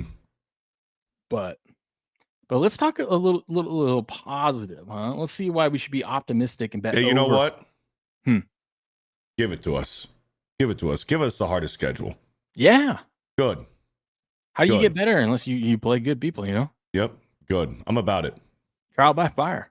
Yeah. Yeah. Let's see why you should bet the over. Daniel Jones was finally drummed out of New York midway through the 24 season after winning just 24 of his 69 total starts with Big Blue. And Joe Schoen made it a priority to find his replacement throughout the offseason. He signed Russell Wilson to a 1-year deal, Jameis Winston to a 2-year contract, but he shocked the league by trading back into the first round to select Jackson Dart with a 25th overall pick. By the way, this came out like July 1st. So this is we don't know. This any was before preseason. the preseason. Yes. Okay. Yes. The Giants will hope for better play from this group. New York posted the league's worst record in one-score contests last season, losing 8 of 9 for a winning rate of just 11%. Teams that perform poorly in these metrics are expected to improve, especially when drastic roster changes are made. That's true too. When you get whether you get really lucky, like the Redskins were really, really lucky in one-score games last year, so you expect that to come back down to the median. And then the Giants were just terrible in one-score games last year. You expect that to regress back to the median. Oh, I remember. A lot of heartbreakers last year. I'm guessing you're on the over. I think realistically it's around 5 or 6. But now that my hopes are up, and after seeing training camp and preseason, I'm thinking 7 or 8. So yeah, I'm probably on the over here. Atta baby. Yeah. Atta baby. I like it. I like it because, you know, if we get to week 13 and we got 8 wins, we're going to the fucking playoffs, baby. Yep. Here's some stats about Wilson. Here we go. Wilson's bust rate was number 1 best in the NFL at 1.2% on early downs from a clean pocket. On early downs, when kept clean, Wilson delivered bigger plays without sacrificing bad plays, better than any quarterback in the NFL last year.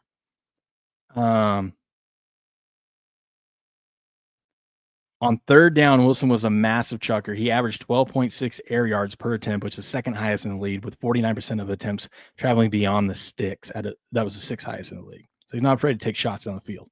Mm-hmm.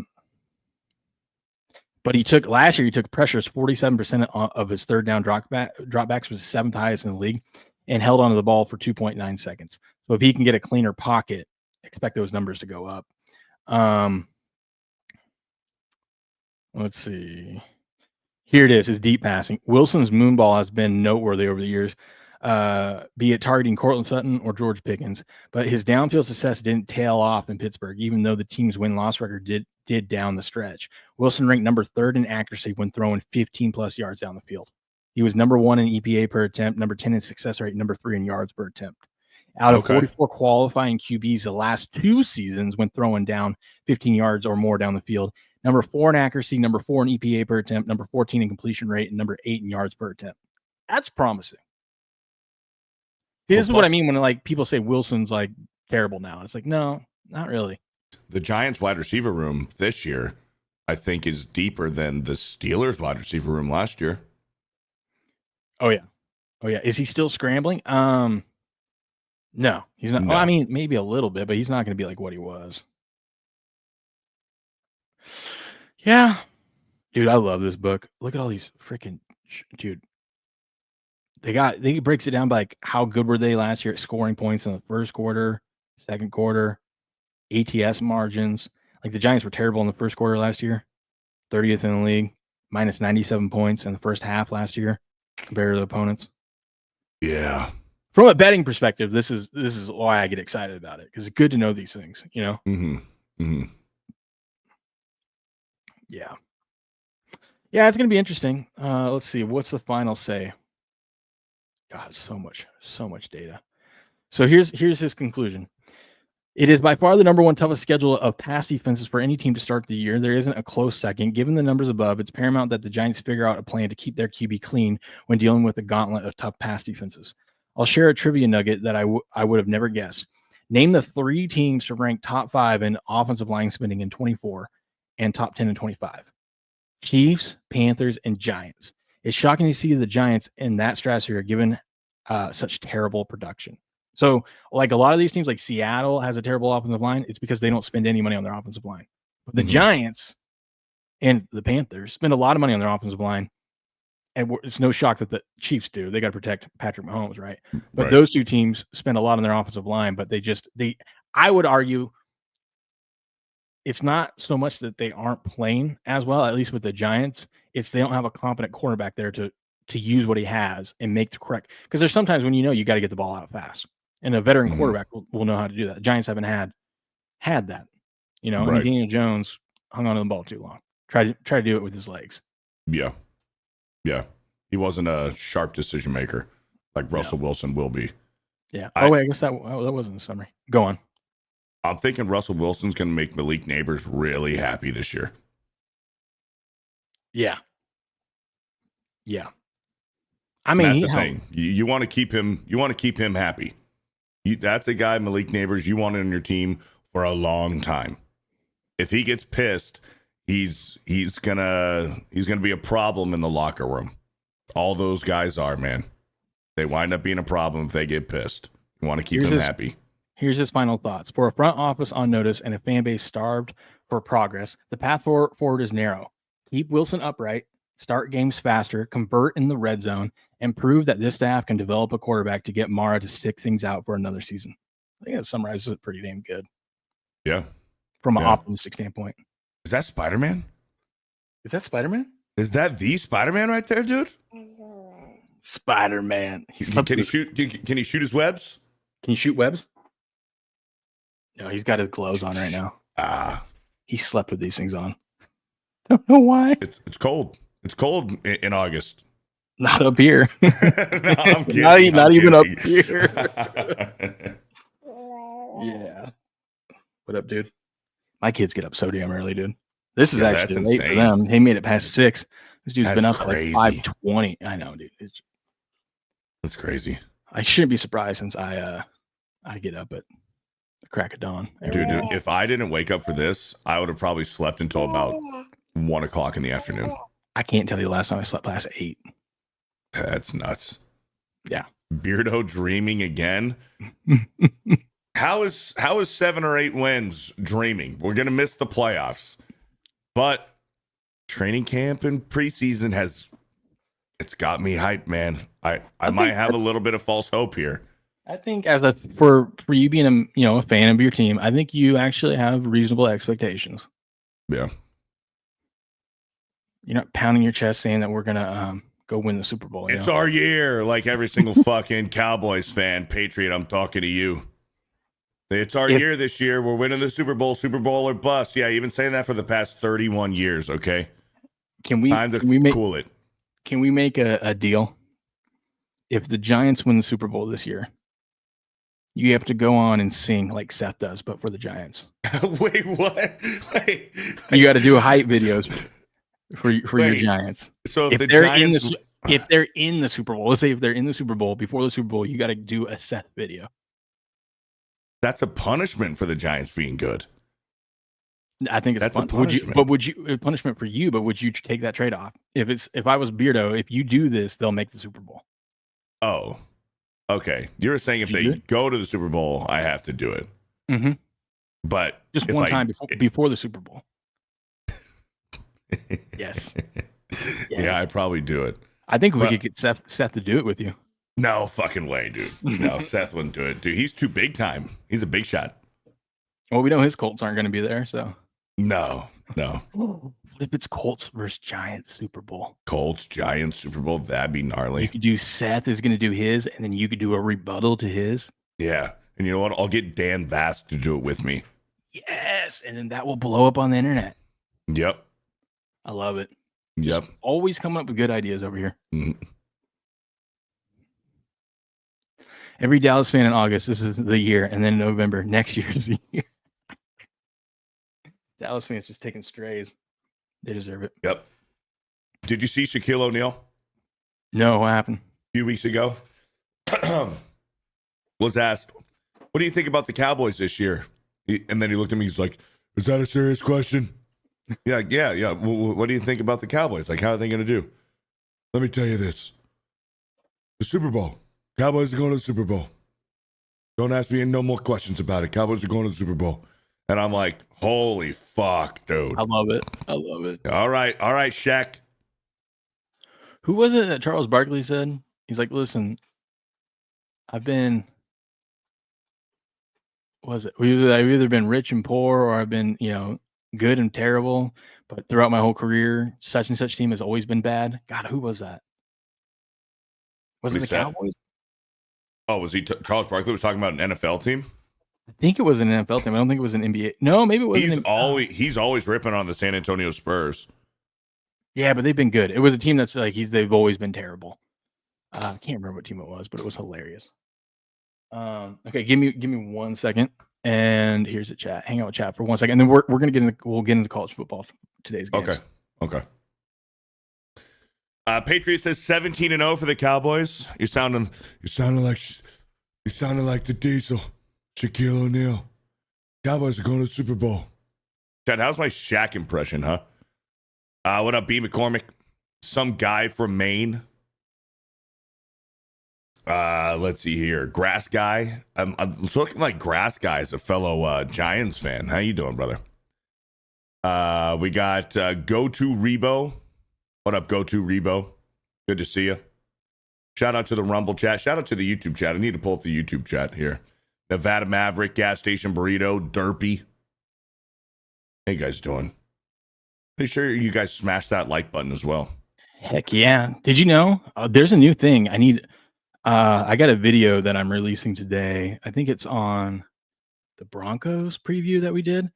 But did you know you can go? YouTube has this new feature, which I think the idea behind it's kind of cool, but it's just going to be a popularity contest type thing. But you can go hype videos, not live streams, but videos now.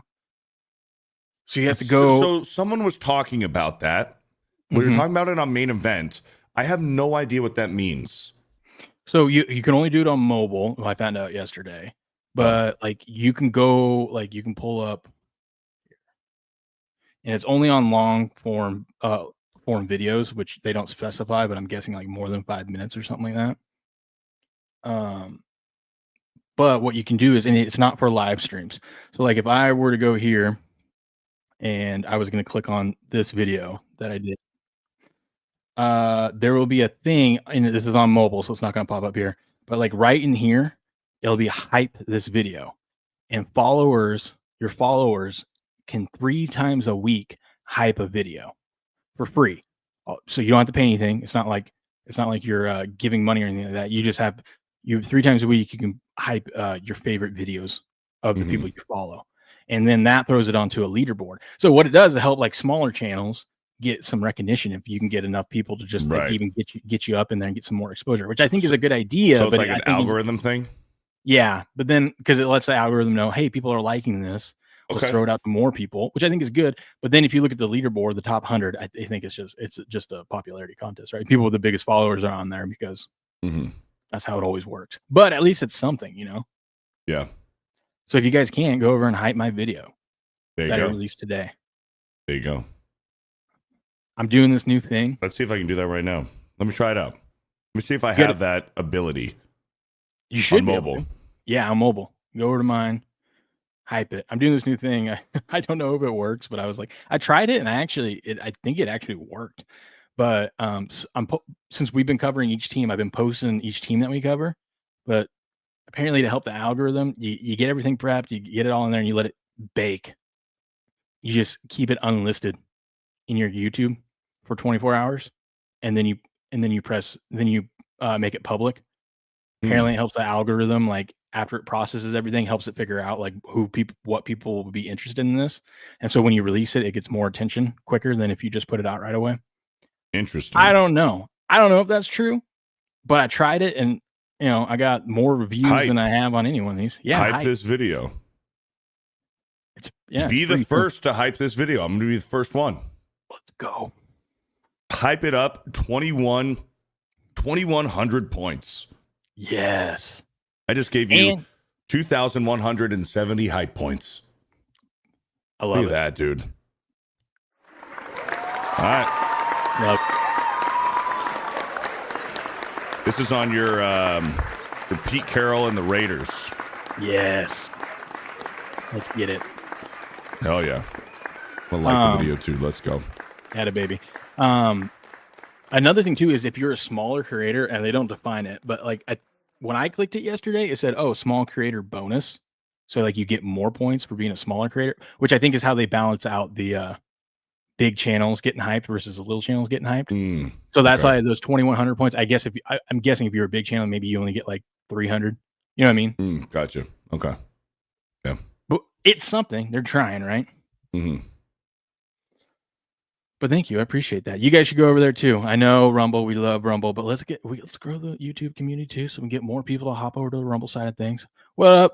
Good morning, Faux Dub. How we doing? Okay. My mod here on Rumble. I can make you one. I didn't know, probably not, because I didn't even know you had a Rumble channel. I'm not. I just posted a link. I don't know if it's going to delete it. No, it's fine. It's there. No, in Rumble you can post links. Okay. Yeah. There it is. I pinned it. That should work.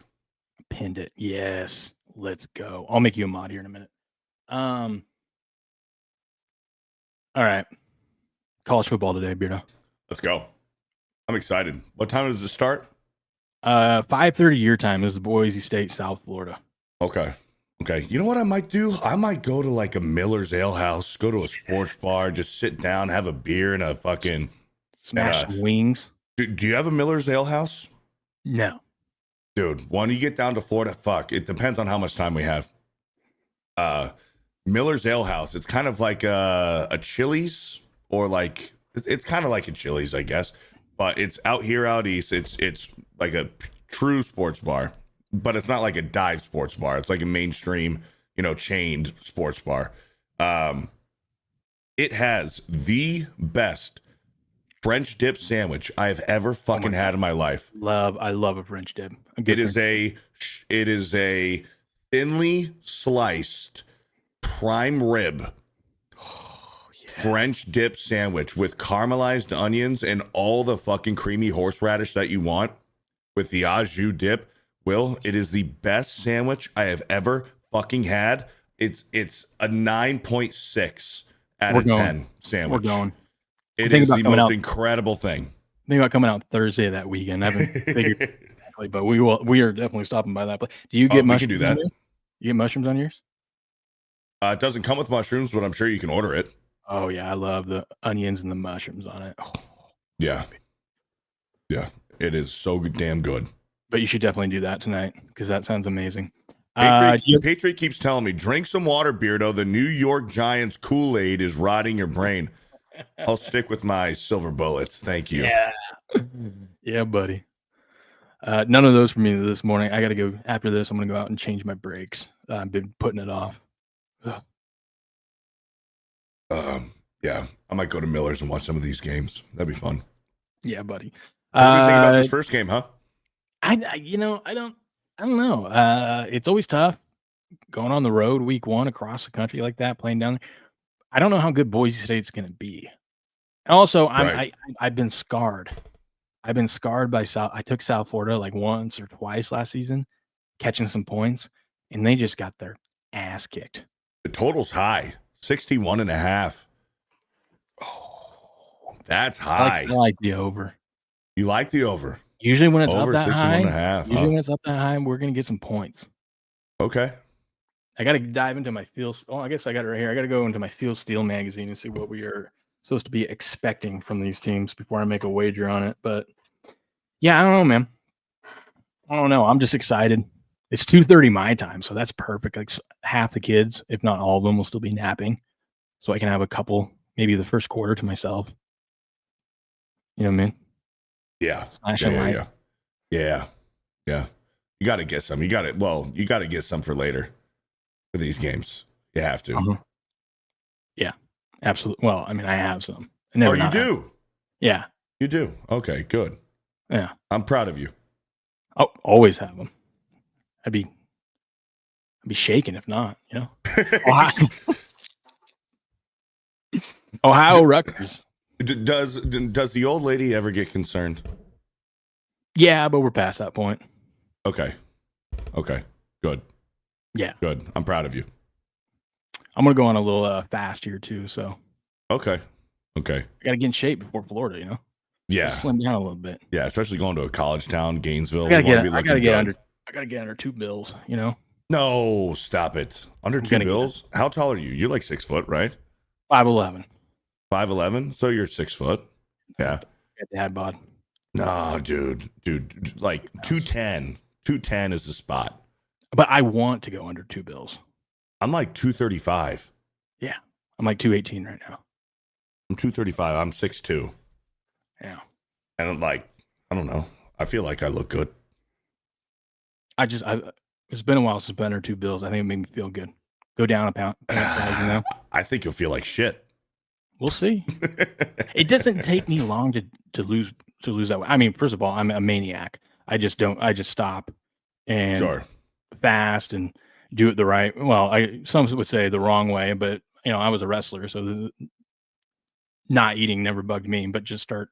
What I do is I like to walk because running doesn't burn all that fat. You know this. Running doesn't burn all that much fat. But especially when you're overweight, you don't want to stress you. Just go out on a walk. You walk on an incline. Incline, yes. But during the summer, while I can, since the winter's here, you can't really walk. I like to just go out and walk because I can actually go do it outside. You know what I mean? Mm-hmm. Yeah. I just hit up the treadmill. I put that incline at like a 4, and I'll put it on like a 3.2 speed, and I'm just walking uphill for like 30 minutes. Yeah, that gets you going. I have my treadmill out in the garage. I do 2.5 to 3 incline when I do incline. But I'm walking for like an hour. So. Damn. Yeah. Gotcha. Any of the other games you can be interested in? I'm going to be just the fact that we have football on. I'm just going to tune in whatever. But what else stands out tonight? This will be a good one. Jacksonville State, and UCF. Okay. Yeah. Well, I don't know if it'd be a good one, but I like it to be closer than a 20-point game. So I would take Jacksonville State in this one. And East Carolina, they're always a little bit scrappy, right? They're a scrappy team. Yeah, but I think NC State's actually supposed to be pretty damn good this year. Well, Vegas thinks so too. Yeah. Favored by 13.5. That's insane. But we're gonna see some crazy, and it might not even be an upset, but it might be like, for example, last weekend, UNLV was a 30-point favorite over Idaho State, and they won by a touchdown. You know, it's like so that was a big upset, even though the dog didn't win. But like when you're a 30-point favorite and you were losing at one point in the fourth quarter, it's a reality check. I chalk that up as an upset, and your defense really sucks. Right. Idaho State is not good. Trust me, I know. Delaware Ducks against Delaware State, little in-state rivalry there. Yeah, Delaware somehow. Look at that! Look at that spread. That's what I'm saying. Somehow Delaware State must just be like a JUCO team or something like that. Delaware can't be that good. But ESPN doesn't even have the line on that one. I'm only just seeing that on your action right here. ESPN's not even posting it. Yeah, that could be ugly. Oklahoma State, Tennessee Martin. Yeah. The closest spread for today is Wyoming and Akron. 5.5. Sharp money on Akron. Is Wyoming that bad? I know they're on the road, but is Akron can't be that good, huh? Maybe Vegas knows something, man. They probably do. That's usually why you stay. But there is sharp action on Akron catching the 5.5. Mm-hmm. I don't know, man. Oh, I saw Hawaii. I was like, oh yes, but no, that was the Stanford game last weekend. Yeah. Let's see what else we got. Buffalo, Minnesota, San Diego State. You got Nebraska. You get to see delusional mini Patrick Mahomes tonight against Cincinnati. Ooh, yes. We get to see Andy Reid and the Chiefs were, or at least Andy Reid was at Nebraska practice yesterday. I don't know why, but Dude, that kid fucking, what's his name? Dylan Raiola. Yeah. Mm-hmm. Dude, I love all the shit talking he gets. He deserves it, dude. He deserves it. Yeah. He's like, oh, you can't blame God for making me look like Patrick Mahomes. Yeah, but the thing is you wear his number. You got the same haircut as him. You wear the same sunglasses as him. Like straighten your hair or spike your hair, do something. You know what I mean? Yeah, like what are you doing? Dye your hair. You don't have to do Patrick Mahomes pre-game warm-up. Like you are trying everything you can possibly fucking do to look and be like Patrick Mahomes. And I get it. Like you can have an idol. That's cool. But don't act like he's not your idol. You know what I mean? Right. Yeah. 100%. And no one's going to blame you for having Patrick Mahomes as your idol. Yeah, if you embrace it, for wanting to look like him. Yeah, just embrace it. Say, yeah, man, I'm inspired by Patrick Mahomes. Like, you know what he should have done? What's that? He should have shaved his head this year and then dyed it blonde to do the Joe Burrow look. Yeah. Change his number to 9. Yes. They said yesterday he met Andy Reid at practice, and he gave him a handshake or whatever, or dapped him up. And online, people are like, "Look at Patrick Mahomes meets Andy Reid at at Nebraska practice." Fuck. Miami of Ohio, Wisconsin. That should be a fun one. That one could be one. It's either Wisconsin's going to blow them out, or Wisconsin's going to be Wisconsin and keep this thing closer than it needs to be. So. Mm-hmm. And then the game everyone's been waiting for, late night, San Diego State, Stony Brook. Dude, 10 p.m. for me. That's gross. I was going to say, you're probably not staying up for that one, but you probably will be up. You just will be gaming or something. Maybe, yeah. What time does USC play tomorrow? USC's at 7:30 at night, Missouri State. USC favored by 35.5. Dude, look at some of these games we get. We get 1 o'clock. George. Well, right here it says 12 p.m. 12 p.m. noon. Texas, Ohio State. That's the game of the day. Oh yeah, that's for Saturday. We'll get there. Saturday. Okay, yeah. Sorry. Georgia Tech, Colorado tomorrow. Auburn, Baylor tomorrow night. That's gonna be a fun one. Mm-hmm. Yeah. I would have not been interested in this, but how bad UNLV looked last weekend, I'm curious about UNLV, Sam Houston State now. Central Michigan, San Jose State should be a fun one. And then we get into Saturday.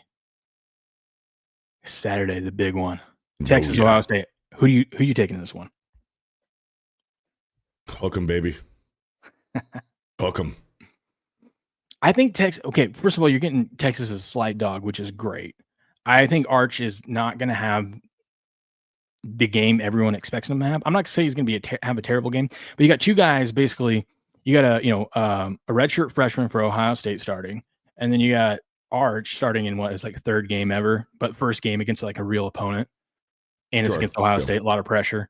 Yeah, I lean towards Texas because one, they have the nastiest. Both these defenses are good, but Texas defense is so nasty. They even lost some guys to the league. Doesn't matter. The guys behind them are amazing. The total in this game is only like 47. When you talk about Texas and Ohio State, you think offenses and you think scoring. They say, no, this is going to be a defensive matchup. But Texas has speed. Ohio State has struggled with speed in the past. And here's the difference in this one. Ohio State, as good as their defense is, it's a lot of new pieces. It's a lot. So we don't know. These are young guys out there, haven't done it before. I'm sure, obviously, they're all great athletes.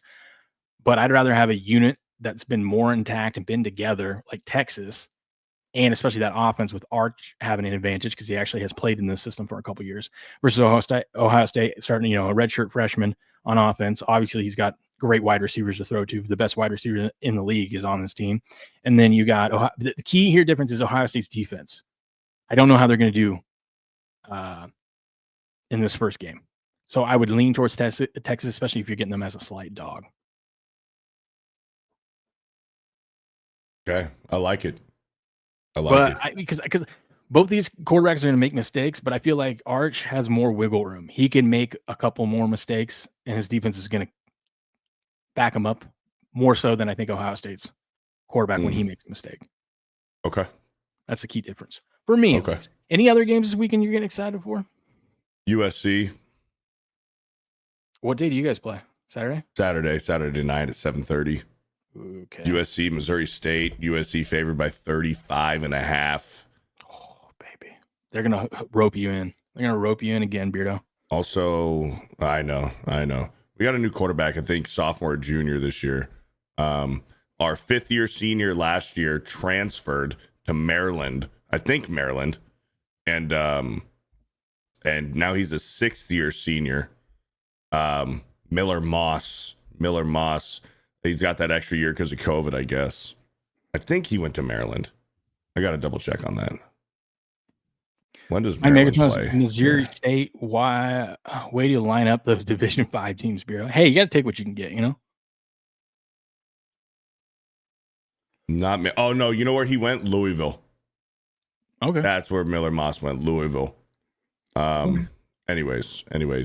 Now, I'm not expecting much from USC this year. I think this could potentially be Lincoln Riley's last year. Yeah. Pretty disappointing performance by him there. Alabama, Florida State. That's going to be a fun one. And Clemson, Georgia, right? Yeah. No. Clemson, LSU. Yes. Clemson, LSU. That's a big one. Let's see. God, look at all this football we get this weekend. Oh, baby. UTSA, 24-point dogs against A&M. God bless him. Dude, I love Coach Traeger at UTSA. He always ends his interviews with "God bless and birds up." Hell yeah! You know who I like watching? Who plays? Do they play tonight or Friday? Oh, wait. No, wait. Hold on. Where are they at? So they play Friday tomorrow night. I like watching the Jayhawks, man. I don't know why. I like watching Kansas football. Maybe it's because they've always been terrible, and now it's weird that they are decent. Yeah, there's always they'll sneak one in there a little bit that they shouldn't be in, and they always they always sneak their way in to be into close games. I like watching Kansas. LSU Clemson, though, like you were saying earlier, is going to be a good one. These could be the best two quarterbacks in the country going at it, so that's a fun way to start the season. Right. There's your USC sharp action on you and big money on USC. Look at this: 17% of the money, but 17% of the bets, but 52% of the overall money. That means those are big money bets, saying that USC is going to cover that spread. Wow, cool. That is crazy. And then the other big one I think is on Sunday. Let's see. Oh, I'm Notre nervous. Dame, Miami. Yeah, that's Sunday, right? Yeah. I'm nervous for this one. There you Idaho go. was sneaky tough last year. This is I think the 93rd battle of the Palouse. Because these college campuses are only like 8 miles apart, right? Oh, really? Yeah. Okay. Oh, yeah. I had buddies that half of us were at like Washington State, the other half was at Idaho. We go back and forth all the time. Idaho is a little town there, has better food than Washington State does, like better restaurants and whatnot. Great Mexican place over in Idaho, by the way. I do not believe you. No, it's in Idaho. In Idaho, great Mexican. It's actually only like a couple blocks down from where those murders happened. Oh shit! Like in the woods when they were killing cops. No, not that one. That one's up where I'm at. That was 8 miles away from. Actually, I can see the hill that one happened. No, the Brian Kohlberger, the guy that broke in and killed. When was this? like 3 years ago? The guy broke in and killed all those college kids. Broke into their Yeah. house. Was like Okay. stalking them. He just got Okay. life in prison. Okay. Good. Fuck that guy. Well, he pleaded guilty to. He was about to go to trial last month, and he pleaded guilty if they took the death penalty off his sentence. So they did. I'll make you some good Mexican food. I Okay. will make you good, authentic Mexican food. I learned from the best. Okay. I did. But I'm just saying. Okay, well, I'll say this: the best in this Idaho? area. Okay. Okay. All right. Best in this area. Okay. It was really good. I've had good Mexican food, dude. I live in the Tri-Cities. Okay. Okay. I'll They, take your word for it. They have a lot of Hispanic population there. Utah, UCLA. That should be interesting. Yes, that will be interesting. Everyone's expecting the Huskies to bounce back this year. I don't know, man. I'm just biased though. Then we got Notre Dame, Miami, and then Monday, Bill Belichick's debut. UNC TCU. Ooh, yeah. Yeah. Get a little Monday Night Football, Mm-hmm. right? Okay. Okay. TCU by 3.5. Did you see that him and his girlfriend put in an application to trademark Gold Digger? Really? I don't know if they're going to get that one, but if they do, they want to make Gold Digger merch. That's insane. I know. That is insane. I can't believe they're still together. For Bill's sake, I hope he does well for his legacy. I hope he does well. Realistically, what? He's on a 4-year contract? I think it's 3. Just 3? Does he even make it to 3? I don't know, dude. I didn't even think he'd make it here. We'll Tacos see. isn't Mexican food, Beardo, says Mighty Megatron. Tacos isn't Mexican food. That is insane. What the fuck kind of tacos are you having? Tacos isn't Mexican food. What? Jeez Louise. Oh, man. But I think that's going to do it for the show this morning. Thanks for hopping on and talking some football with me, buddy. No, hell yeah, man. I'm excited. I'm excited football's back. I'll be around here on Game On, more often. Heck yeah. Often this fall and winter.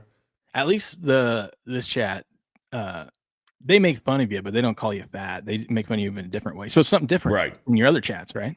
Right. Yep. It's not Beardo fat, Beardo gay. It's just, Beardo retarded. Yeah. So Yeah. I'm used to that one too. Yeah, that's true. Yeah. Sure. Dude, some of those on Tuesday Night Main Event, some of those, not ones directed towards you, but some of those super chats you guys get are so damn clever and funny. Yeah. Yeah. Some throw me off, man. I got to proofread them. I got to proofread those super chats, make sure I'm not going to say anything that I shouldn't say.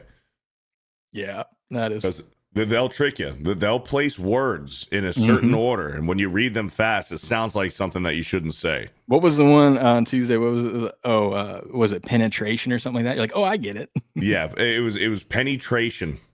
Penetration. Yeah, and I was like, fuck. All right, I got that one. That was a good one.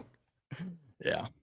Anyways, hope you guys have a good rest of your day. I might be live later this afternoon during nap time to go over some Kalshi bets, do a little Rumble Premium. I got like 2 more hours I got to get done before the end of the month.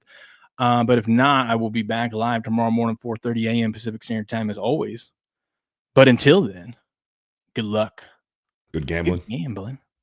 And game on.